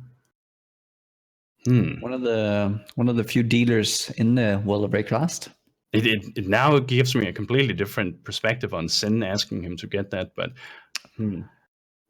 I see. also explains his name. But Dead and Doom is we know that these Spectral Throw guys, they were nerfed a bit. They were dealing a ton of physical damage in the beginning. Yeah. But I don't know how dangerous they still feel at this point. He definitely does He's take some taking damage. Some heavy damage. Yeah. This is where a slight misplay might be or might mean the death of you. Yeah, and you definitely, especially now, you don't want to die before hitting the waypoint here. But almost missing the waypoint. Okay. So if we look at the broad perspective here, it looks like Dead and Doom obviously being in the lead, Fightgarr probably being definitely being number 2, and Freeq number 3, and Raiz in the 4th place. How much more time do you think Dead and Doom is ahead compared to someone like Fightgarr? Okay, so let's see. From he is in the mines, right? So and then it takes you. Let's say you do the skip, right? And you do have so he has the asset. He needs the power to do the skip. So from here, let me think. So in the meanwhile, Nugi, I'm just going to interrupt real quick. Okay. And I'm going to say, if we take a look at Freeq, he's doing the final boss now of Act 8, and if we come in on Raiz 2. Get them side by side. Raiz is definitely dealing good damage right now. Yeah, very good damage. He has that EO, like the elemental overload. He has the elemental equilibrium to debuff the fire res and everything. So he's finally doing some damage. He's been looking forward to this moment, to where he felt like his build was good. Mm-hmm. It is just one of those spells that gets so much from getting those extra skill points there. Yeah, for sure. And Freeq dealing with the bosses down here. I'm a little bit surprised though that I'm actually surprised that Fightgarr opted to go with the shield charge for the mobility rather than the leap slam, as there are so many places in while leveling here where you actually have, as you can see here, he has to jump over a ledge, jump over a ledge again, jump over a ledge. He could have just been leap slamming all the way and not having to worry about doing the alternate shield charge leap slam. That's true. So I think he is. Let's see here. Oh, I think it's probably going to be another 5 minutes before he's done with this act. Mm-hmm. So maybe like 8 minutes behind. DeadandDoom has definitely been gaining ground over the last few acts. They were very close, but then the prismatic eclipse came in, and he is showing the world that the rumors about him having a donger so big that it has its own personality is true, proving it to the world right now. And going up against Varius, Varius is one of those I feel like in this act, the first time I tried him, it was so anticlimactic. He is so easy compared to like the first time you encounter him in Act 5. And Dead and Doom taking him down absolutely without any effort here. No, I definitely agree. Definitely one of the more especially since you had such a hard time on the first attempt. Yeah, it's he feels like Raiz dropping very low there, taking some stones right to the face. And as you were talking about earlier, the like the stones being very, very dangerous. Wow. Oh, RaizQT taking the world as well. The Rock not even flinching. But again, showing a good understanding of exactly how much damage that's coming in and exactly when to move to. Oh, maybe I spoke too soon. The curse of the caster coming in. Ooh, wow. Raiz. Ooh, and we're also seeing everything is right. Everything is all right. Fightgarr not going for the flame dash stuff, and Fightgarr dropping low too. Raiz dropping low again. Oh man. It is a death just waiting to happen. I gotta say, we haven't had many deaths, but it has been very entertaining nonetheless. Absolutely. Absolutely. super exciting to see how these players decide to use different strategies against this content. Yeah. We don't really have that like a guaranteed approach to this. Ooh, Raiz, very nice, well thought. And he is now the in the Blood Aqueduct, being an entire act behind both Fightgarr and behind DeadandDoom. Yeah. I will say though that he's catching up here, isn't he, to Freeq? They're both in the Blood Aqueduct. I think Raiz is ahead. He's effectively ahead because Freeq has 2 deaths too. That is true, yeah. Oh, not the Mjolnir. Almost a Mjolnir. I know he has been doing some race practice with that too. Yeah, he even has half the build, right? Because I was seeing him running. I don't know if you saw him earlier playing some righteous fire Mjolnir. So maybe that was his hope. Yeah, it was terrible build. I'm not sure why he did that, but you're right. He did that. He could be trying to do that. I think maybe he was trying to redeem the build on the center stage. Possibly. Still, Freeq still running around with that worm smoldering in his inventory. He just can't get himself to throw it away. No, it's too good. The uniques. I think maybe he's starting a collection here. Maybe this is the Kickstarter. He decided, okay, I am going to collect every single unique in the game, and well, maybe he needed the worm smold and that Sibyl's. Or if he didn't already, like maybe he just started now. Yeah. What better time? What better time? And one of the nice things. Very exciting stuff here. We have DeadandDoom. Guys. 1 hour 30 and he's starting. This is crazy. DeadandDoom against Kitava now. Final boss fight. A potential first place upcoming. He has to be very careful. He only has 2,400 life. I kind of like having at least 4,000 when I go up against this guy, but and the ads are going to be very dangerous. And the X mark. Oh, going very low. DeadandDoom. So historically, if you've seen DeadandDoom doing these fights, one of the things that actually took him down in the past was the X skill, where you have the 4 corners coming in on you. But this time he is prepared and he dodges very expertly. Delivers some massive damage. And these ads. You need to be very careful. But he has so much damage. That Prismatic Eclipse is doing so much work for him. And just making good use of that grace period. He knows when it's his time to leave. And now, second phase of Kitava. Is he on purpose leaving some ads up, or? I think he's just trying to push the damage here as much as he can. Like every single hit, just straight towards Kitava. Standing in that bleed effect here. Taking some damage again. DeadandDoom. Like, this is definitely where you can see that this is when the content starts to get a little dangerous. But I'm very, very impressed with how he's handling this fight so far. Yeah, the fight can definitely be overcome if you are very good mechanically and can dodge all the different abilities. The only thing where you can really get overrun and where just your mechanical skill can't really save you too much is against the ads. On the ads, you do have to have just mitigation. Like he does have that Stib Knight, he does have the Granite, so he doesn't take too much damage from that to the point where he just dies. A lot of portaling in and out here to reset potions over and over again, but I like that. It's the right choice. Oh, here a very dangerous attack. Oh, dead. What the fuck? Wow. He was a little bit indecisive of where to go, so he ended up standing in one of them. So still not the perfect execution, but oh, here another one. Oh, and he is living life dangerously right now. But you have to do that. You have to do that in a race to Kitava. Absolutely. He has the potential to set a really good time record. Oh, this is an insane time. It's around 1.5 hours. It's crazy. I am wondering if he's going to get some serious issues with the ads in the other phase too. because that they have some significant burst damage if you're unlucky and get hit by 2 of them.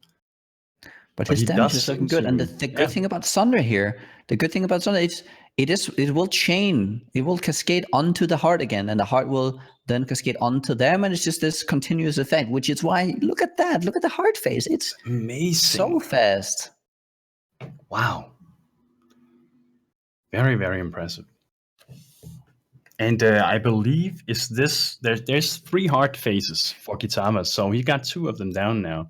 Yes, and the last one where you have to kill the heart fully. Oh, Close to being hit by that. Oi! Wow! Overconfidence. There we go, guys. What you've all been waiting for. The young Raging Rascal going down, 1 death here, 2-minute penalty. Wow. That was DeadandDoom. He wasn't really. I think he didn't really understand how that attack worked, because sometimes you see the lightning thing coming up from the face, from the head, and where he puts the little ball. I think he was thinking that's probably the same attack. Okay, dodge this time. But that is, you see there, the laser beam. I think he mistook the laser beam for the ball placement. That would make sense. We're also seeing Fightgarr going up against the Act 9 here, boss. But I can't look away. I need to see this DeadandDoom fight here. He knows he can avoid the flame right there in the corner. And Kitava doesn't give a fuck about his calling strike, just ignoring it completely. Oh, okay. DeadandDoom, Better. well done, well positioned.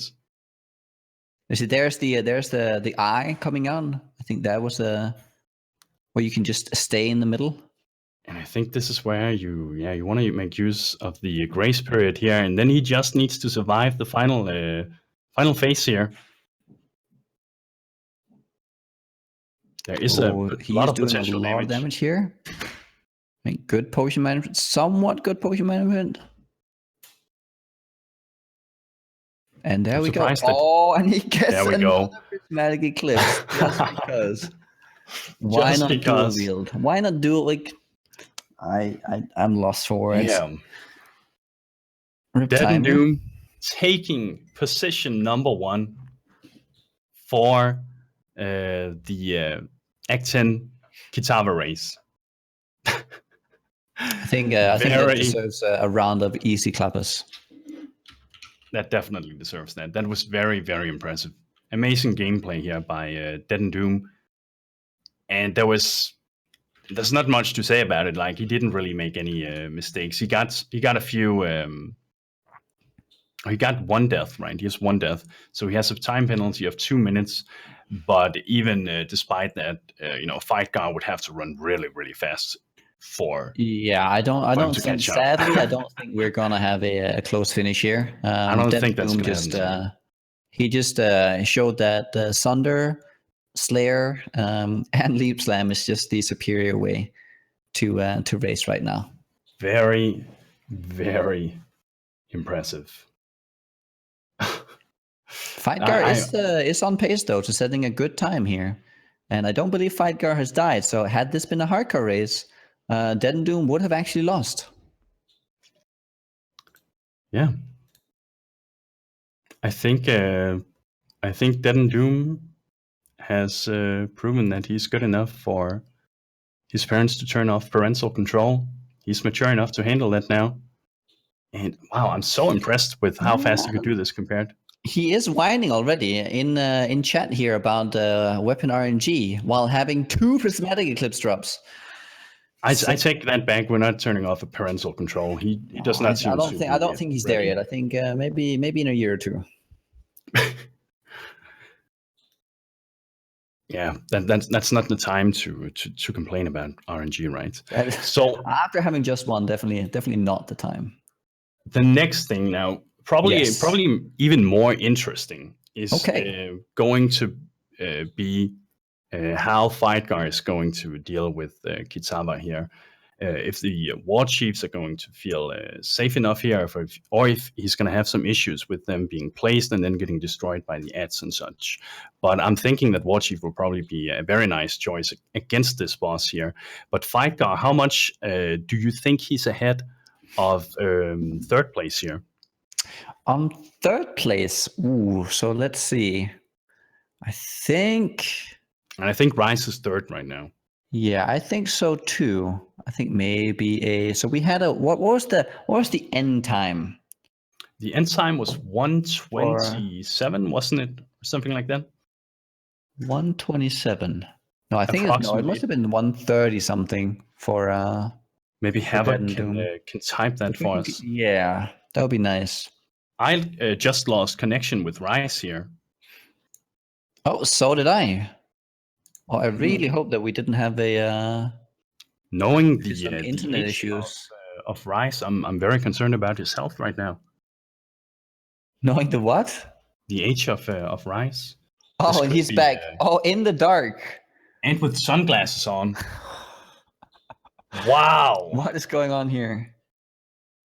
It almost looks like virtual reality. He's really trying to get into the game. Now he's taking them off. I'm wondering, was that RMT? Was he trying to hide his face? Good point. To not getting caught out? Maybe he wanted to be anonymous while he bought the item, so he put on the glasses. That was my point. Like maybe he didn't want to be found out in the exchange. That would definitely work. No one could see it was him. Okay, DeadandDoom's time was 1:35. And so right now I'm trying to find their timers. Where are they placing them? Okay, so Fightgar's actually only so far 5 minutes behind. So I would think between Fightgarr and Rise, maybe 10 minutes. 10 minutes, okay. Fightgarr is definitely proven to be a very competent racer, but dropping very low there, very low. Yeah.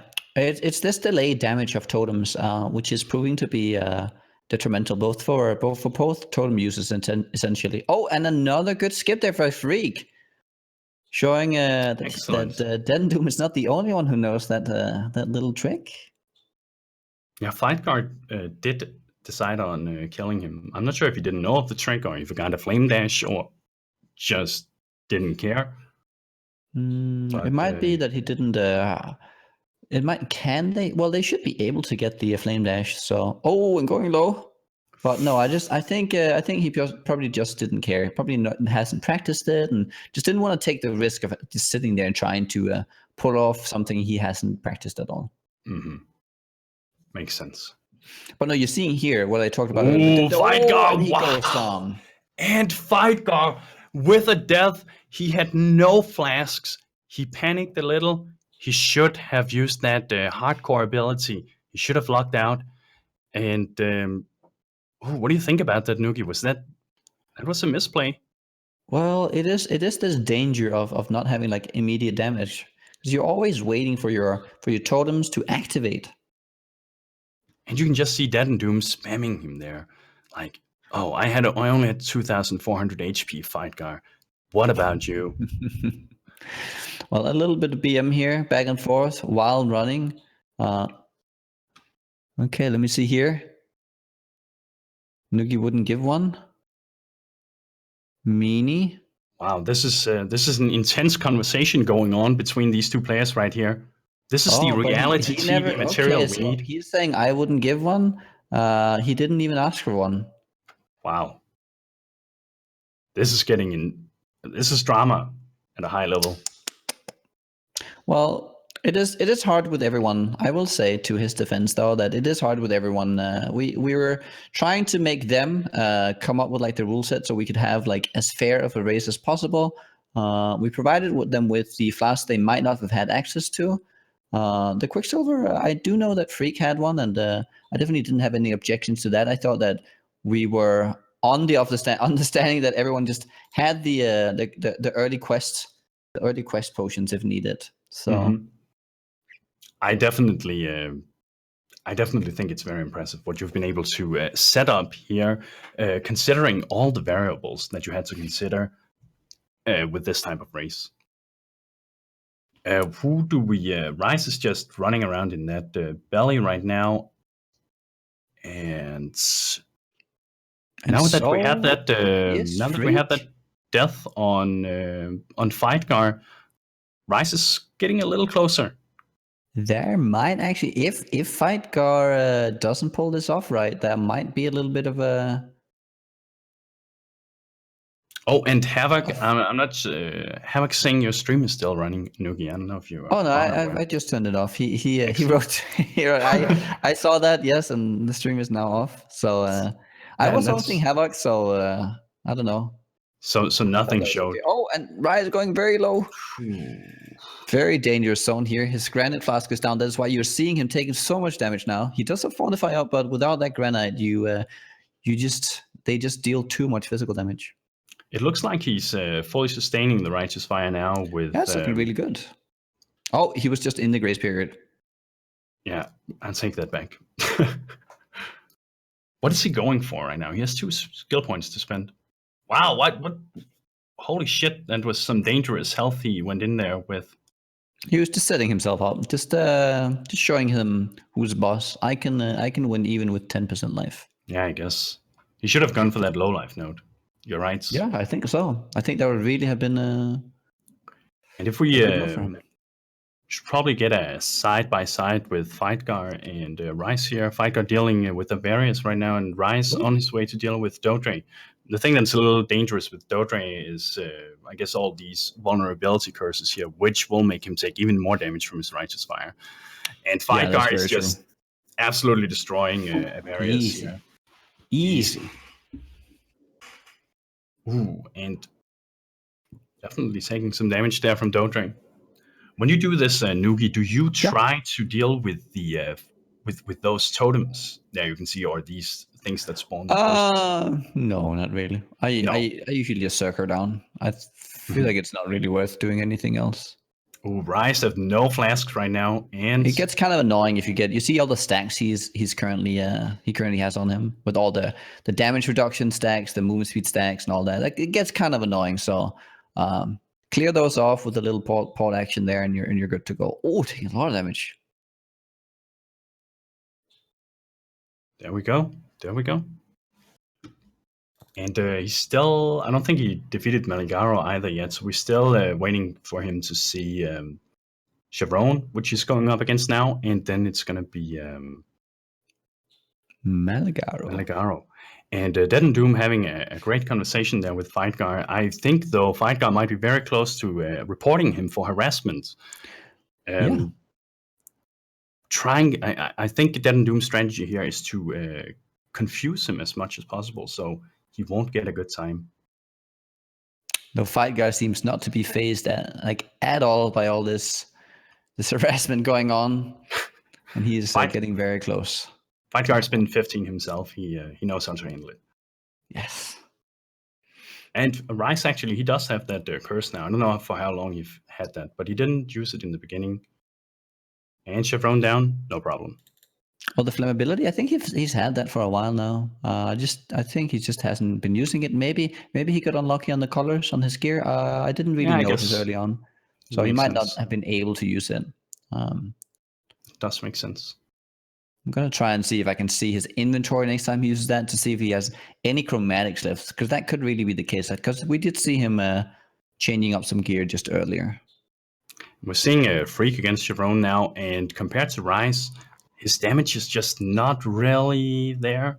It's not super impressive right now. I think Freeq is gonna have he's gonna have some major issues against Kitava with this setup. See, I don't think so at all, because again, that's what we talked about earlier with the Firestorm. The Firestorm being such an insane gem on that fight, doing double damage compared to Flame Blast. If he swaps in that Firestorm, if he has managed to level it, maybe you're right then, yeah. No, I think he is leveling it on. I will just check that out to see if he has been leveling it off the side here. Maybe he hasn't. I would really hope that he has. Just have. Oh, I'm not seeing it. I'm not seeing it anywhere. Maybe not. That would be a mistake. Oh, that's gonna be painful then. If he hasn't leveled, he may have to throw in his white sock again, and that would be so demoralizing. That could be a career breaker. He just came out yesterday from a victory. I think that even if he goes down again, All it's going to show is that he's not the most consistent, but he can pull off an upset with a bit of RNG. It is just players like me who are way too sensitive. It's players like me, I would get completely destroyed by having such a loss. And now we're seeing Raiz. He's up against the boss here. Yeah. We are having dropping low, and we're having a Freeq dealing with, is it Maligara over here? I think so too at the same time. And guys, very soon we're going to see Fightgarr going up against Kitava. He's just outside. He went back to town. Now he's just sorting stuff out. And we're going to see potentially the second place win here from Fightgarr. Yeah. It would have to go very wrong right now. Wow, Raiz dropping low there. Actually taking damage from the trio. That is an achievement on its own. That is an achievement on its own. Okay, so we do have Fightgarr now fighting Kitava. The second Kitava fight of tonight. We can get a zoom in on the Kitava fight here. Raiz did deal with the boss, and now we're seeing Fightgarr seems to be dealing a nice amount of damage here. He has around 200 more HP than DeadandDoom had when he went in here. He's around the same level, isn't he? Level 57 right now? I believe yes. I think they both ended at 57 before the kill.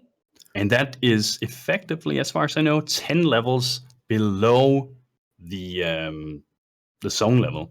Yeah, I believe you're right. Wow! It happened, guys. Fightgarr getting his second death, making this even more interesting. That is 4-minute penalty right now, and Raiz is starting to gain a bit of traction here. Yeah, he is. He has to pull it together now, because a few more deaths, then it might actually cost him the second place. Fightgarr with the surplus energy to actually type in this fight. DeadandDoom just laughing at him right there. You can see that in chat.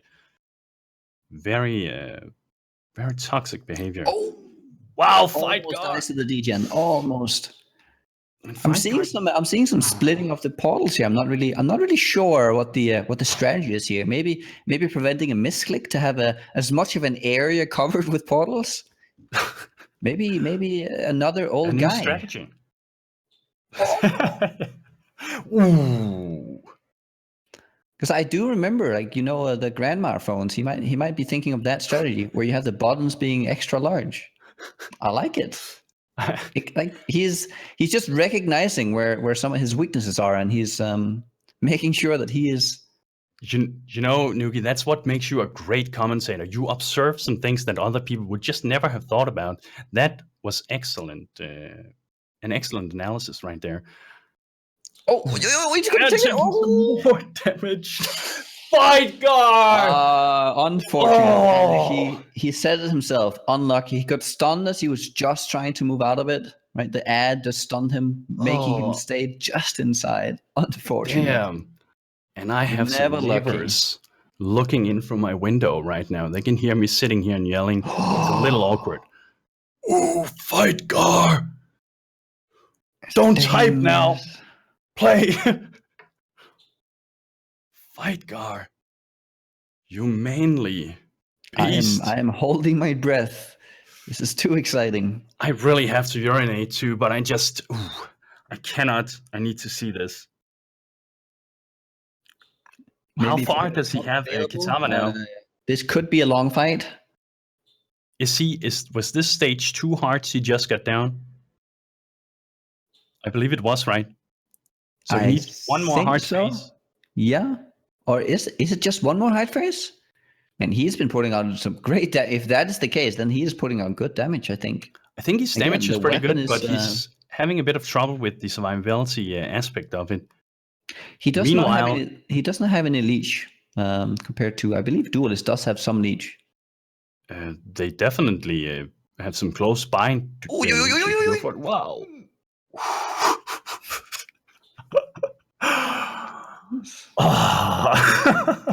Okay. I need a heart rate monitor. If I'm all of a sudden silent. Please call 911. This is unpleasant. How many rips does Fightgarr have now? He has 3, right? He has 3. Okay, falling asleep during the fight, old age definitely setting in. We're seeing that dementia taking its toll here. And there we go. Fightgarr with Kitava health down now. If he can survive the third ad phase here now, he will have most likely have the second place. Do you think Raiz can catch up? To stand still for the first barrage. You've got to move. It's the key thing with totems. It is why you play it. You have the option of moving all the time. Wow, Fightgarr. God damn. This is where you see Sunder being so good, because it clears up the ads so well while providing tons of damage on the heart. Like you can see him being overrun. You're getting that direct damage with Sunder, where with the totems you have to wait a bit. There is that slight death period. He does get the Twilight Blade. He does. Though, unfortunately, it wasn't the prismatic eclipse. It wasn't the unique. Well done by Fightgarr here. Well done. He has 3 rips. That's an effective time penalty of 6 minutes. Putting him at a just around 2-hour kill. 2 hours and 24 minutes. So what we need to beat. Does Raiz not have a time counter on his stream? Oh, I don't think he does. I guess that effectively disqualifies him. I think we'll allow it for now. Okay. So maybe at a later stage we have to be a little bit harsher on the setups here. He definitely deserves to be punished in some way. I agree. Do you think he has a chance? Does he have a chance to catch up? If I have to be brutally honest, I would say no. No. I don't. Within 6 minutes, no. I would love to say yes, but nah. You would probably have the time to get to Kitava, but the fight in itself is probably a little too long. Yeah, I think he's going to just be a few minutes short of it with the penalty. But I will say, though, coming in with a righteous fire tactic, like the damage is really good. Yeah, look at that. That is probably the fastest barrier skill we've seen so far. Yeah. Really picking up right now. A little slow on the uptake, but then the strategy came in and it's really pulling its weight.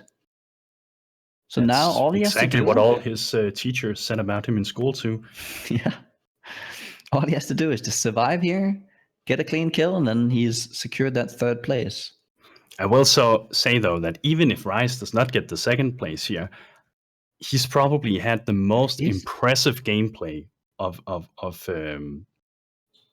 the contestants. If you look at like the control he has over his character, at least. Well, I think his understanding of damage output.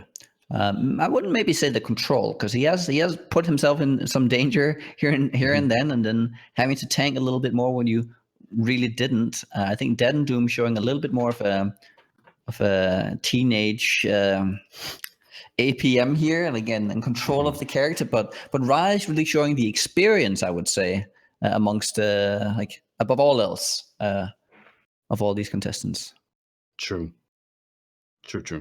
And Freeq, wow, he's taking some massive hits, and Freeq going down. What is that? Is that his 4th rip? Oh. We can't be too harsh on Freeq here. Freeq was the last contender. I do know that he's probably the one who has the least experience with a run like this, and he was the one to say, well, I will give it a try regardless of my inexperience. And I think that counts for a lot. And he, as you can see this time, he is not just running in immediately and killing himself as he was in like that first event we saw him in. Mm-hmm. He is actually really trying to make as good a run as possible here. And I really think that that shows very good heart. Yeah, despite everything, like being able to progress at this speed, at this level, yes, that is very impressive. With such a shit build. You say that, though Flame Blast has historically been one of the probably regarded as the best skills out there. So I don't think even with a few nerfs here and there, it probably can't be regarded as being too bad. Raiz with a very lucky pickup there in one of the tougher zones to run. A big, massive Freeq is strength. very low again here. That is looking dangerous for him right now. This is a I very just really dangerous hope zone for that totems. Freeq can keep his composure here. I really want to see him just like, yeah, exactly as you're saying, keep the composure. No time to tilt right now. Yeah, don't pull a DeadandDoom because that will not grant you the third place here right now. Probably right. Raiz have to really screw up too if I want to Freeq see is Raiz in it, not but- dying for a change. Yeah, He exactly. would be the only one pulling a deathless run then. And if we can get a zoom in on Raiz here, he's going up against Kitava, the I am so scared first for him. player in history to deal with Kitava and Righteous Fire. Oh, I don't like this. This is the most butt clench fight because he is constantly below 2k health. Exactly, And like we saw DeadandDoom. Every so time he much got one-shot hit by an potential. ability, he took around 2300. So he will just die if he takes any of them. But good damage coming out here, though. I'm liking it. He needs to reset potions. Good. Down with the decoy. Oh, and we're being told that if he manages to kill Kitava within 1 minute, then he'll get second place. Very close, though. Like, it's almost a Very photo close, finish. yeah. With Righteous Fire, I gotta say, that's a pleasant surprise. This is the danger zone. This is where it's. This is where Righteous Fire is a little at a disadvantage here. That gradual damage. He's making good work of the ads, reach. though. Making good use of endurance charges too. Shield Endurance charge charging up, back and yeah. forth, getting Fortify up and running. Oh, and he makes it. Very nicely done. Well done, RaizQT. Well done. And okay. Here we go again. I'm a little surprised. I was expecting his Righteous Fire belt to have more HP at this point in time. Well, I think he opts for damage. There are so many good damage nodes. He needs to get the EO, the EE. He needs to get the Holy Fire. He needs to get all the regen nodes. So you spread yourself very thin, and you just have to. Because otherwise you could stack some more health, but your damage will take a substantial hit if you do so. And it is a speed run, so damage is important. Absolutely, yeah. And there is quite a lot of travel in between those region nodes. So if you're going for the sustain, if you're going for the safer approach, you just not have the damage. Exactly. I think that's why he's been able to keep up, because he understands the fact that even though Righteous Fire does scale up health, well, there are better nodes to scale that damage. True. Oh. Masterly done from the X explosion. I'm liking it. Damage is really good. Yeah, already down again. This was so close. If you look closely at Raiz's face, you can see he's doing the sis. He has no control over his jaw right now. It's just hanging there dangling, and that's when he's very focused. Very, very focused. Going in again. He's making good use of the portals too. Sorry, what did you say? I'm following his facial expressions a little bit. He was a little bit annoyed with that right there. Like, not quite. But yeah, as you're saying, so focused. So focused. Oh, he actually dodges it. Finds the one spot where he'll survive. The rock at it again. Stone cold right there. Amazing.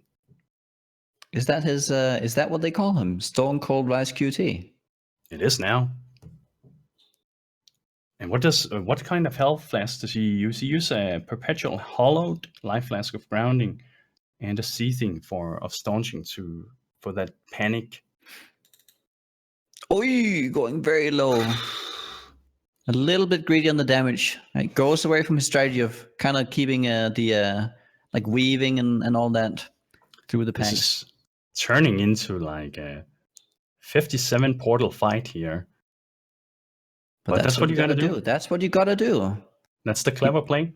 Yeah. He just maintains high uptime on those mitigation flasks, so he can stand in there and provide the damage from that Righteous Fire. Excellent. And we're one hard phase away now for Kitava, and we're seeing Freeq. Freeq is currently going up against the Avarius right now. Okay. Not a bad time coming out from any of these players. No, this is this is very impressive for all of them. Like, what did you say earlier? Like, what time did you expect? I expected around 220, I would say. Mm-hmm. I think I underestimate, or I think we gave them a little bit more currency. Like, I think we gave them a little bit more of an option to get good gear and prep, right? Because normally in a speed run, it's very hard to maintain all the different resists and everything, right? Because once you kill Kitava Act 5, you have to immediately keep going. You don't have the 10 minutes to prepare. Oh, he goes down. RaizQT with the one death. Bring this guy a wheelchair. He's done. He is retired. It's very unfortunate, though. Very unfortunate. Again, finds the place. I wish we had instant replay, because I think he was very unlucky in how he took the damage there. Damn. He's not looking happy right now either. I was from what I've been seeing so far in this far, and he goes down again. It's the it's those It's like watching an old man walking upstairs. You're just so concerned about his health right now. Ooh, he dodges avoiding the massive explosion. all the things you have to dodge, and then he comes back in and then immediately kills himself. It's this is an intense fight for Raiz here. Wow. If you imagine being in his position right now, his heart is pumping. I think it got him just a little tilt. Oh, and he finds a good spot again. He needs to be careful. He has no flasks right now. Oh, he sees. Is he just going for the kill? Yeah, he sees the opportunity and he takes it. Well done. Very well calculated there. Very well. I would have panicked and left instantly. That's where you have it, like a good racer versus a noob like me. And he is level 57 too. Pretty, some very consistent levels for this. Yeah. I think they all had a good idea of exactly what kind of level and what that you needed. Yes, it looks like it. These are all of these racers are very experienced veteran racers. We do have Freeq with a bit more of a Raiz dropping low again. So besides physical damage, does he have fire damage too? Yeah, he does. Okay. On every attack? The flame breath. Flame. Of Kitava course. himself, no, that's pure physical. Like you need the side sweep, pure. I believe that's pure physical. All these ads are like pure physical. On this, I believe this is the last round, right? I believe it is. It is. If he gets this down now, he's done. So he just has to survive. He should be fine. So much damage. It's so much spike damage. He comes so quickly here. Wow. The ads do a massive amount of damage. Just a massive amount of damage, and he takes it down. Well done, RaizQT. Well done. I like his idea of going Righteous Fire, but it seems like it may have slowed him down a little too much in the beginning. I think the early stages, it's just that you can't really get all the keynotes that you need for Righteous Fire to really fully function. So it takes those 10 levels before you start flying. And Nugi, can I ask you to cover for just 2 minutes? I really have to go. Okay. I'll be back just a sec. That is okay. We did have Lifting almost peeing himself, so rather than having him having a little happy accident, I'm okay with taking over a little bit right here. We have a little update from Havoc as well coming in. Let's see what he says. In the meantime, we do have Freeq on the last stage here, making his way to Kitava. So as we've been talking about, okay, so RaizQT 207.07 plus 4. Yeah, so that that becomes 2011 or 21107. So that's effectively. Oh, is that like 11 minutes slower? So there was a okay. So with the death, is as I was predicting earlier, it was around the 10-minute difference between the two. And then we have Freeq coming in as well, not as far behind. So hopefully he can get a clean kill. I'm hoping to see him swapping to that Firestorm for that massive damage, but I'm not entirely sure whether or not we are going to see it. But as you can see here, it is very dangerous for anyone playing the totem builds, and it was also why you saw both Fightgarr and Freeq having these deaths where you shield charge through, and then what happens is that because your totems take a little bit time to then apply that damage, all the monsters actually have a chance to all hitting you. Ooh, and there's a little ghost here. Okay, takes it down, no problem. So he decided to, okay. Oh, Raiz said that he knew he would lose to Fightgarr and D&D if they all played Sunder. So he decided to meme it up and hope he won't get last. I do believe that is correct. Yes, Raiz probably not being as strong on the whole War Chief / well, I do actually think he thought everyone was playing Sunder. Everyone has actually been playing different skills, which is very refreshing to see. Obviously, everyone should have been playing Sunder if everyone was going for the world of records. But I'm still very surprised with the performance of the Righteous Fire. Definitely showing that a skill that is quite technical to pull off can be done even in a speedrun. But yeah, this is a very problematic zone. All these guys are physical based. They hit really hard and they hit really fast. As you can see there, like a few hits and you're down to nothing. But he is making it through, slow and steady. Okay, and we have Freeq here as you're coming back, going in on the last stretch, the feeding. I cannot say this word. So there's it is the feeding through, I believe it's called. Through. I don't know. I get it wrong every time, but it's okay. I don't mind. But he is on the last stretch here. He made it through, no deaths this time. He's been going a little bit slower because I think after that death earlier on in this act, he recognized, well, this is very dangerous. I can't just shield charge. I will just die. So the good thing about killing a little bit extra is that you always have flasks available, meaning that you take a few hits and you heal back up. You take a few hits, you heal back up. Once you start sprinting along a little bit more, rushing a little bit more, what happens is that if you don't immediately kill and you run low on flasks, well, then you don't get the immediate kill, and you die. So, and on the note of flasks, I do not like that Freeq is running around with a Sacred Life flask right here. No, he should have been upgrading that, but I think it might have been. So let's say that he found some. If you look at his inventory, there are no more alterations in there. They're out. They're gone. So if you say that he gets a Hallowed Life flask, right, and then he transmutes it, and he doesn't get anything good, well then I'm not actually sure whether or not a Hallowed is better than a catalyzed Sacred Flask. Nah, Sacred will probably heal more than. And so maybe he just was a little bit unlucky on the flasks, and that's why we're seeing this. We're seeing, as you said, Nugi, we're seeing the Firestorm totems right now. And look at that! Look how much damage that was. Yeah. That's crazy. It's the fastest of all the players. Very, very impressive. Very impressive.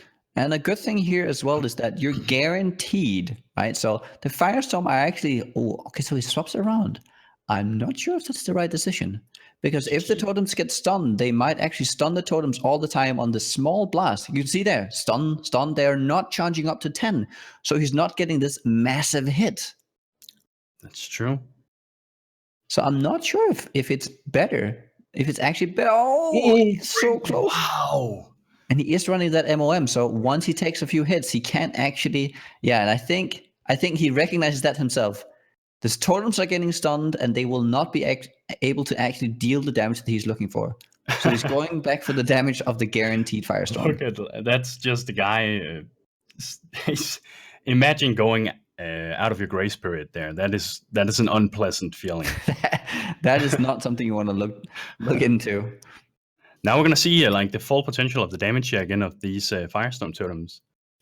Yeah, it's absolutely crazy how much damage they're providing here.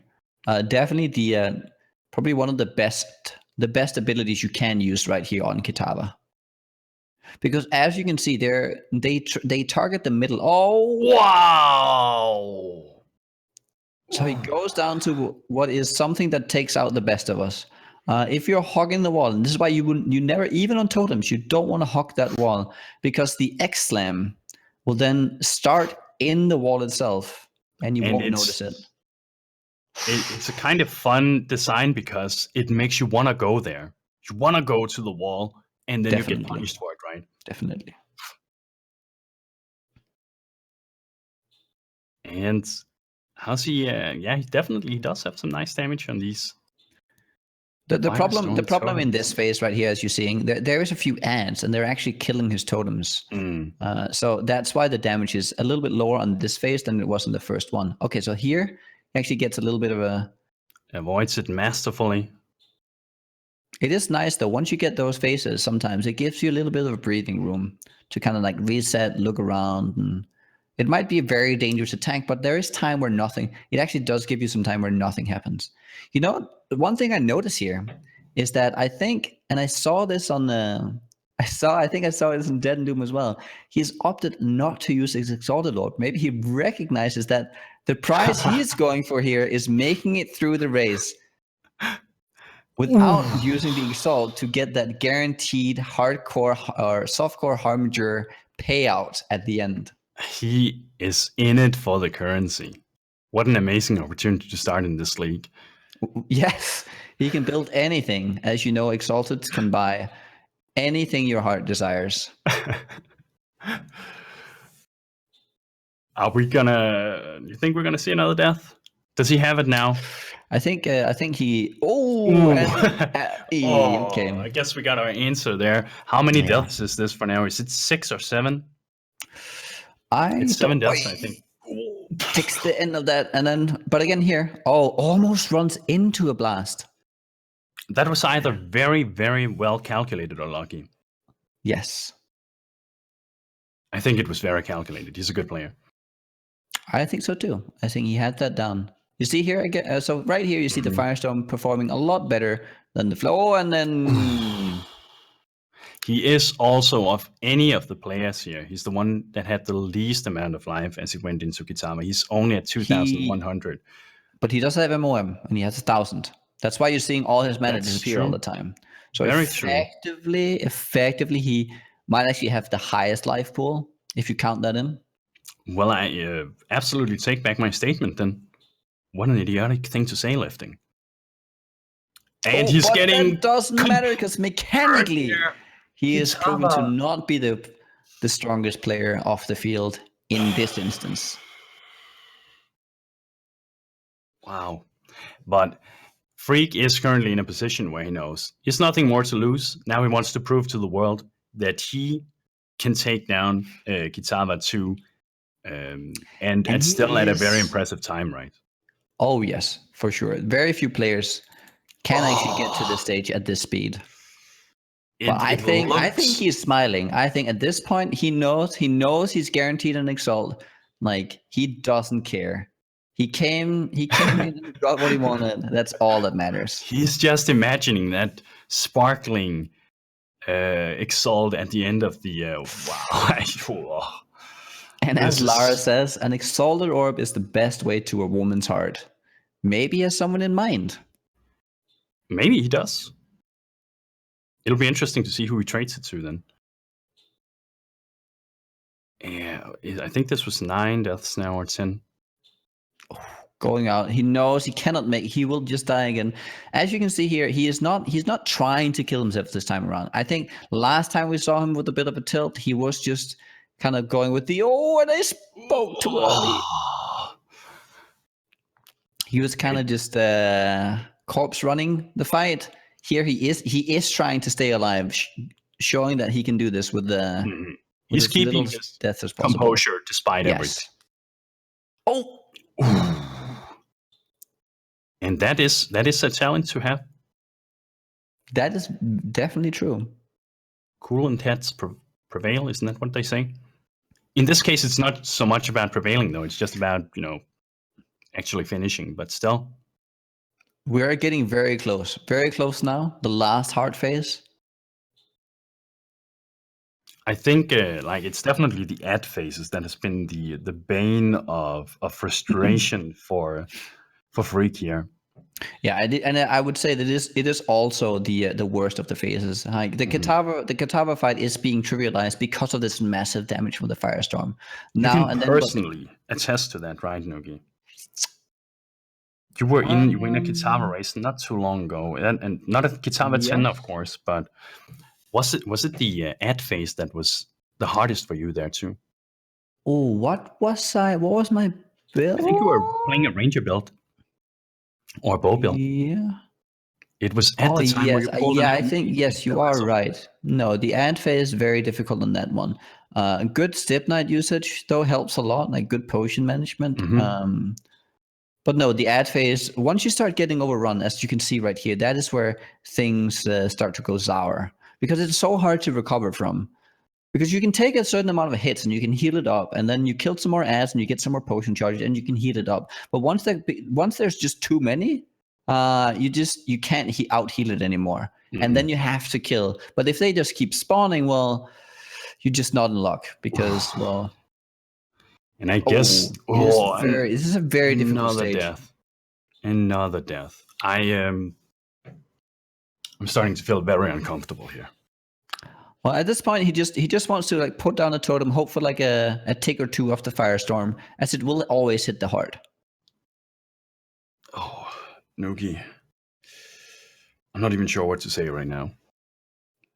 Well, I'm just hoping for sub 20 deaths. I think we're around 12. I think we're. You think 12? I think we might be a little over that. At this point, I just want to see a good finish.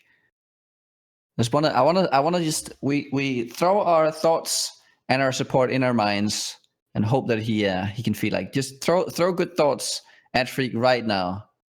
I just feel like if your partner is expecting you to finish, then it's just so much harder. It's putting that pressure on you. But I guess that is one of the worst feelings to happen. Maybe getting in that finish right now is what he's thinking of right now. And it's driving him crazy. Ooh, all right. Okay, I wanna see him just get that. Okay, fortify up, put down the 2 totems. Maybe try and whittle them down a little bit. Maybe don't spawn the totems on him. Like work the outsides. No rushing in the middle. So much. There's a lot of fat fingering going on right here. Just spamming every single potion. The potions won't heal you any faster the more you spam them. Only the bubbling, which he has one of, will heal you some more, but it's a bubbling which also has a component of healing over time. So it's not the best potion to spam. It can be used for it, and it's okay, but on the damage, like the healing over time one, you definitely don't want to spam and he goes down again. I think this is a massacre. It is a massacre. I don't know who has the most kills, him or the monsters at this point. This is like seeing RaizQT against Piety over and over and over. I definitely do not. I wouldn't want to see that again. It's brutal. Yeah. Okay. Come on, Freeq. Work the outside. Place the totems. Don't spawn them in right on them because you can see it. They die immediately. Spawn them on the outside. Whittle down the ads a bit, and there we go. There we go. Freeq, despite all the deaths, easy. Very impressive time. What we don't know is maybe this was actually his best attempt. So he might actually have put in a PR. Who knows? Possibly. 18 deaths. 18 deaths. Not too shabby. Effectively adding another 36 minutes. But everyone managed to finish. And what is the total time here? The total time? If we 220? exclude the reps, 223? 223. So it was pretty much what you said earlier. Yeah, I was expecting around a 220. I gotta say, I was a little bit surprised with. Oh, I'm sorry. That I was a bit surprised with the 130, but the prismatic eclipse pulling through her there. I thought DeadandDoom around 2 hours, probably maybe a little faster, but yeah. Yes. No, I had a lot of coffee today. I do not blame you. I do not blame you. That's a natural reaction to have right there. It comes with age.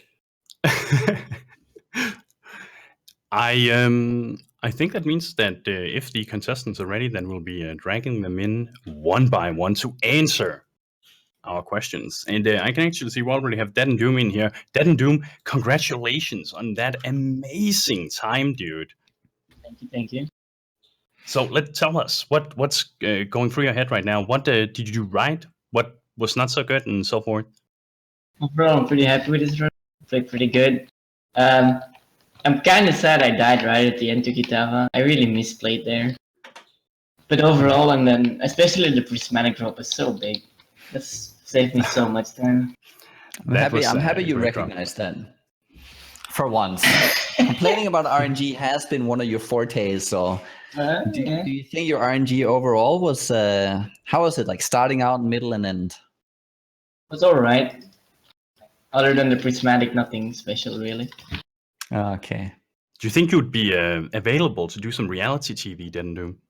No. Okay, well, that's not the positive mental attitude we need. How much practice have you done for this, DeadandDoom? It looks super flawless. Actually, the first time I've speed ran 6 to 10.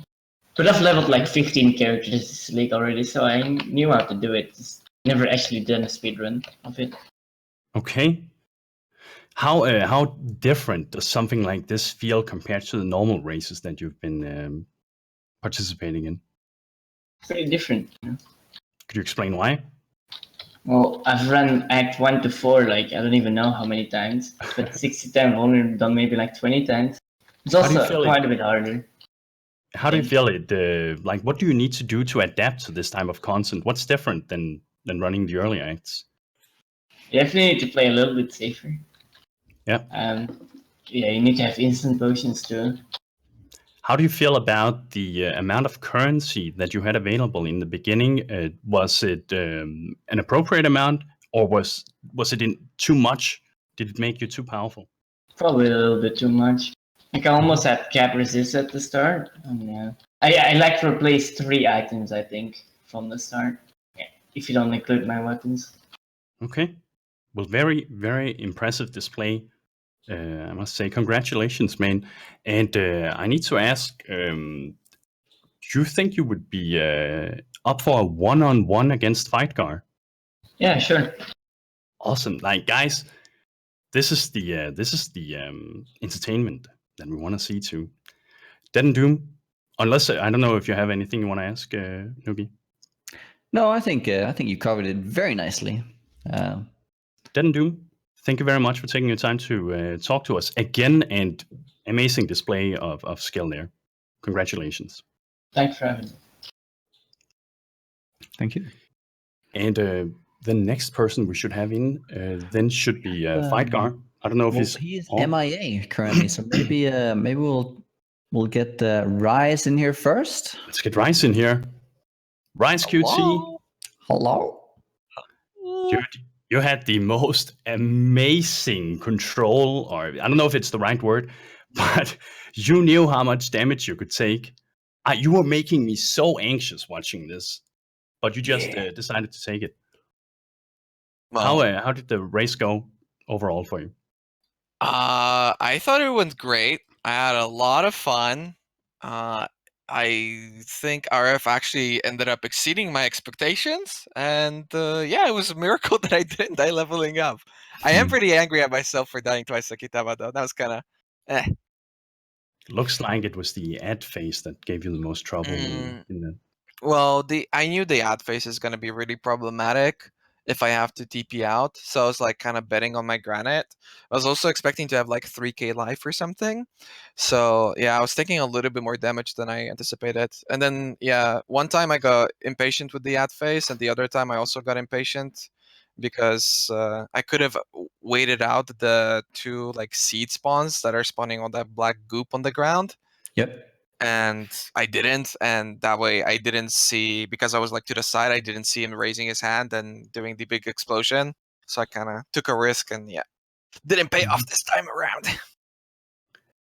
To me, it looked like your build really gained some traction in, was it Act 8, 9, or something like that? Yeah, I think Before so. that, it seemed, well, definitely slower than the other ones. Right. Was that a calculated risk you were willing to run here?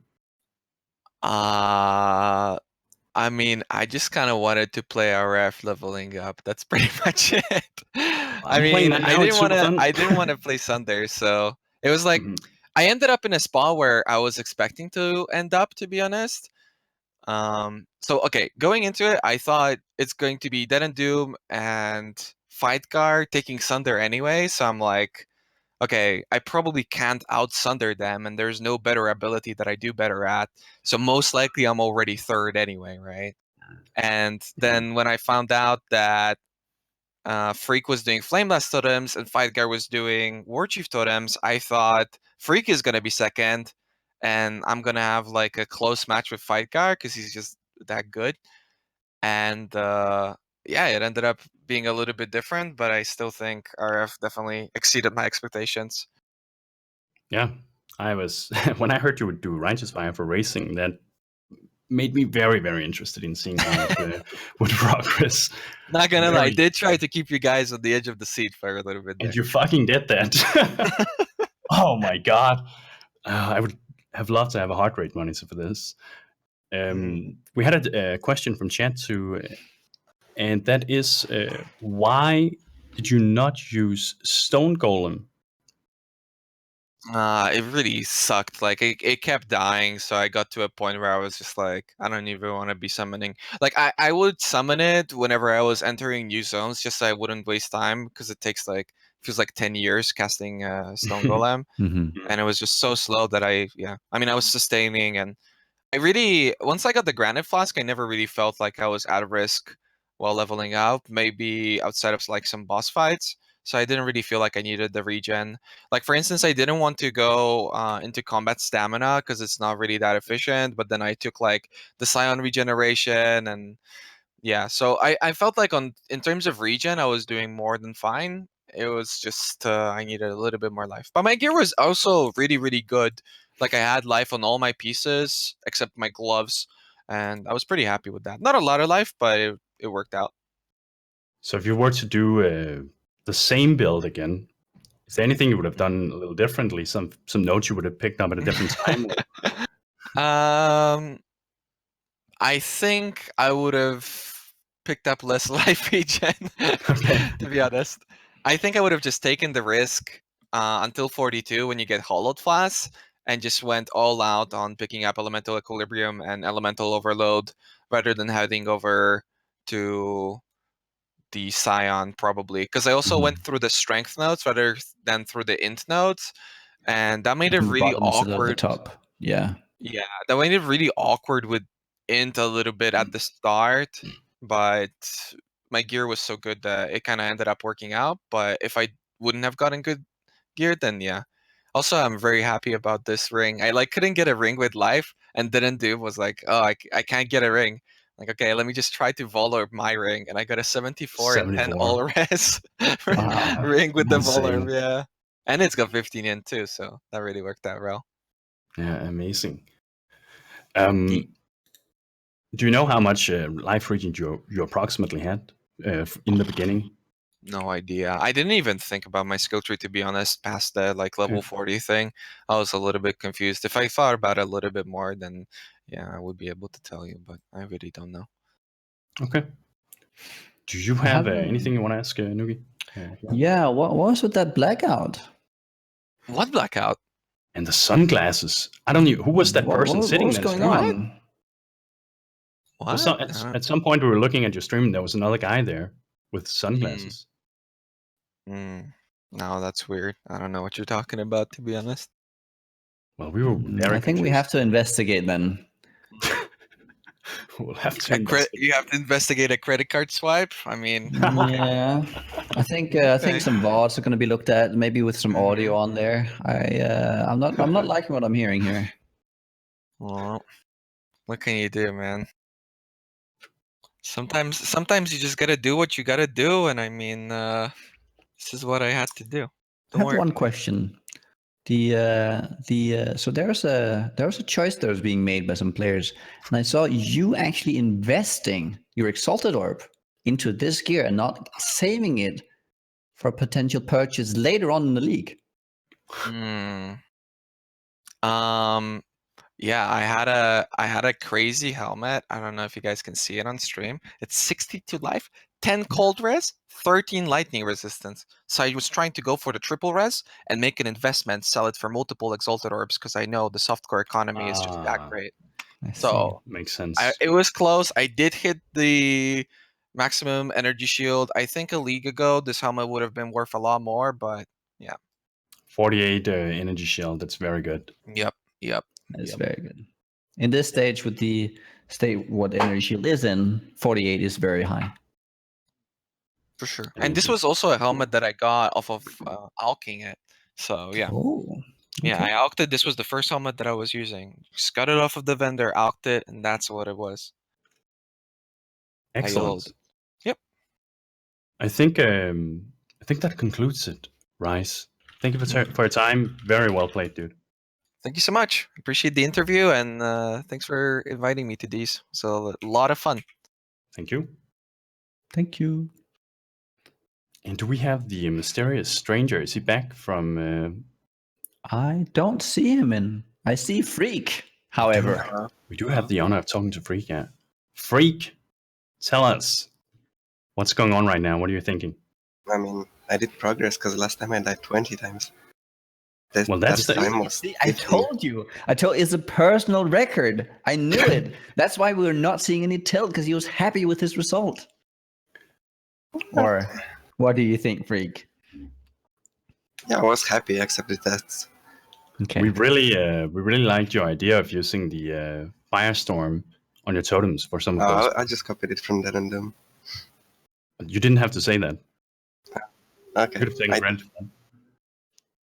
But definitely seemed like it dealt a lot of damage. What do you think in general about running the Flame Blast totems? Nah, it's pretty bad. Like, mobs were killing totems all the time. Should have went Sander. Yeah, Sunder. Well, yeah, makes sense. So, is that what you've done differently if you were to do this again? I wouldn't go Flameless totems. What Or- about SRS, Freeq? I know you have a good history with that. No, I said no. Okay. Just Fair. would go Sander. Easy. Yeah, Sunder seems Easy even. You think it would have been an easy race had you been Sunder? You confident in your Sunder skills? I don't know. I probably would beat Rice. I don't know. I almost beat him as Flame Blast totems, and almost if I didn't die. I mean, and Sander was like much faster. My boss kills were so slow too. maybe we need to see a one-on-one Rise against you. Then we Yeah, I can do it, but on Sander. All right. Do you have anything you want to share with us, Freeq? Any thoughts or? Not really. All right. Thanks for the Thank interview. you. Thank you very much for giving us the opportunity to talk to you. Yeah, thanks, guys. And so Okay. I still think that that Fightgarr is missing. I'm not sure where he went, but that may mean that we will simply just not have the opportunity to talk to him tonight. Yeah, I think yeah. Sadly, maybe he had to. That might have been some real life stuff. I don't know. Maybe he was not too happy with the result. There was some BM going on with him and DeadandDoom, and He could possibly have been traveling to Belgium trying to kill DeadandDoom. Because of all maybe he's on the his way right now. harassments. DeadandDoom hide. Be careful. I want to say something. Yes. As we're wrapping this up, I want to thank Better Mage for providing us with all the currency.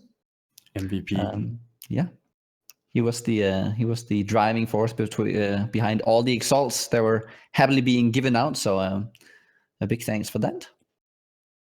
Very generous. And there's also another race playing later tonight. I don't know if Havoc is going to introduce that, or if you're the main for that, Nugi. Well, I guess I can do it. So we have the last event of the night is going to be a streamer event, which is a threshold jewel main skill event, meaning that you have to use a threshold jewel skill, and then you're provided with the threshold jewel as well. And you are then allowed to use, we have a list of utility skills that you can use alongside that. In that race, we have Don the Crown, Gassy, Martin Creek, the original creator of the Immortal Ranger, and then our last contender, I've been trying to get a hold of Dead Mods, but sadly, I think he is out tonight. It was a 50-50. But then instead of Dead Mods, we do have the pleasure of greeting Grinwald, the original EK guy from back in the day, from back in the beta and the early stage of PoE that some of you guys might remember. Excellent. And then I just want to say, Nugi, thank you for commentating with me. It was so much fun, man. And also, maybe you too. It was great. I had such a good time. Quickly to note, we have a great duo for the last event as well. The old man RaizQT rolling in alongside Cute Dog. So maybe he can lead the blind in that one. Mm-hmm. And maybe I should. I'm apologizing to everyone I may have offended tonight. It's all fun and jokes. All fun and games. Definitely Exactly. Couldn't agree more. Thank you very much. It was a ton of fun. And we're going to have a short intermission now while Havoc and Nugi decides on what happens next. Thank you, everyone, for tuning in.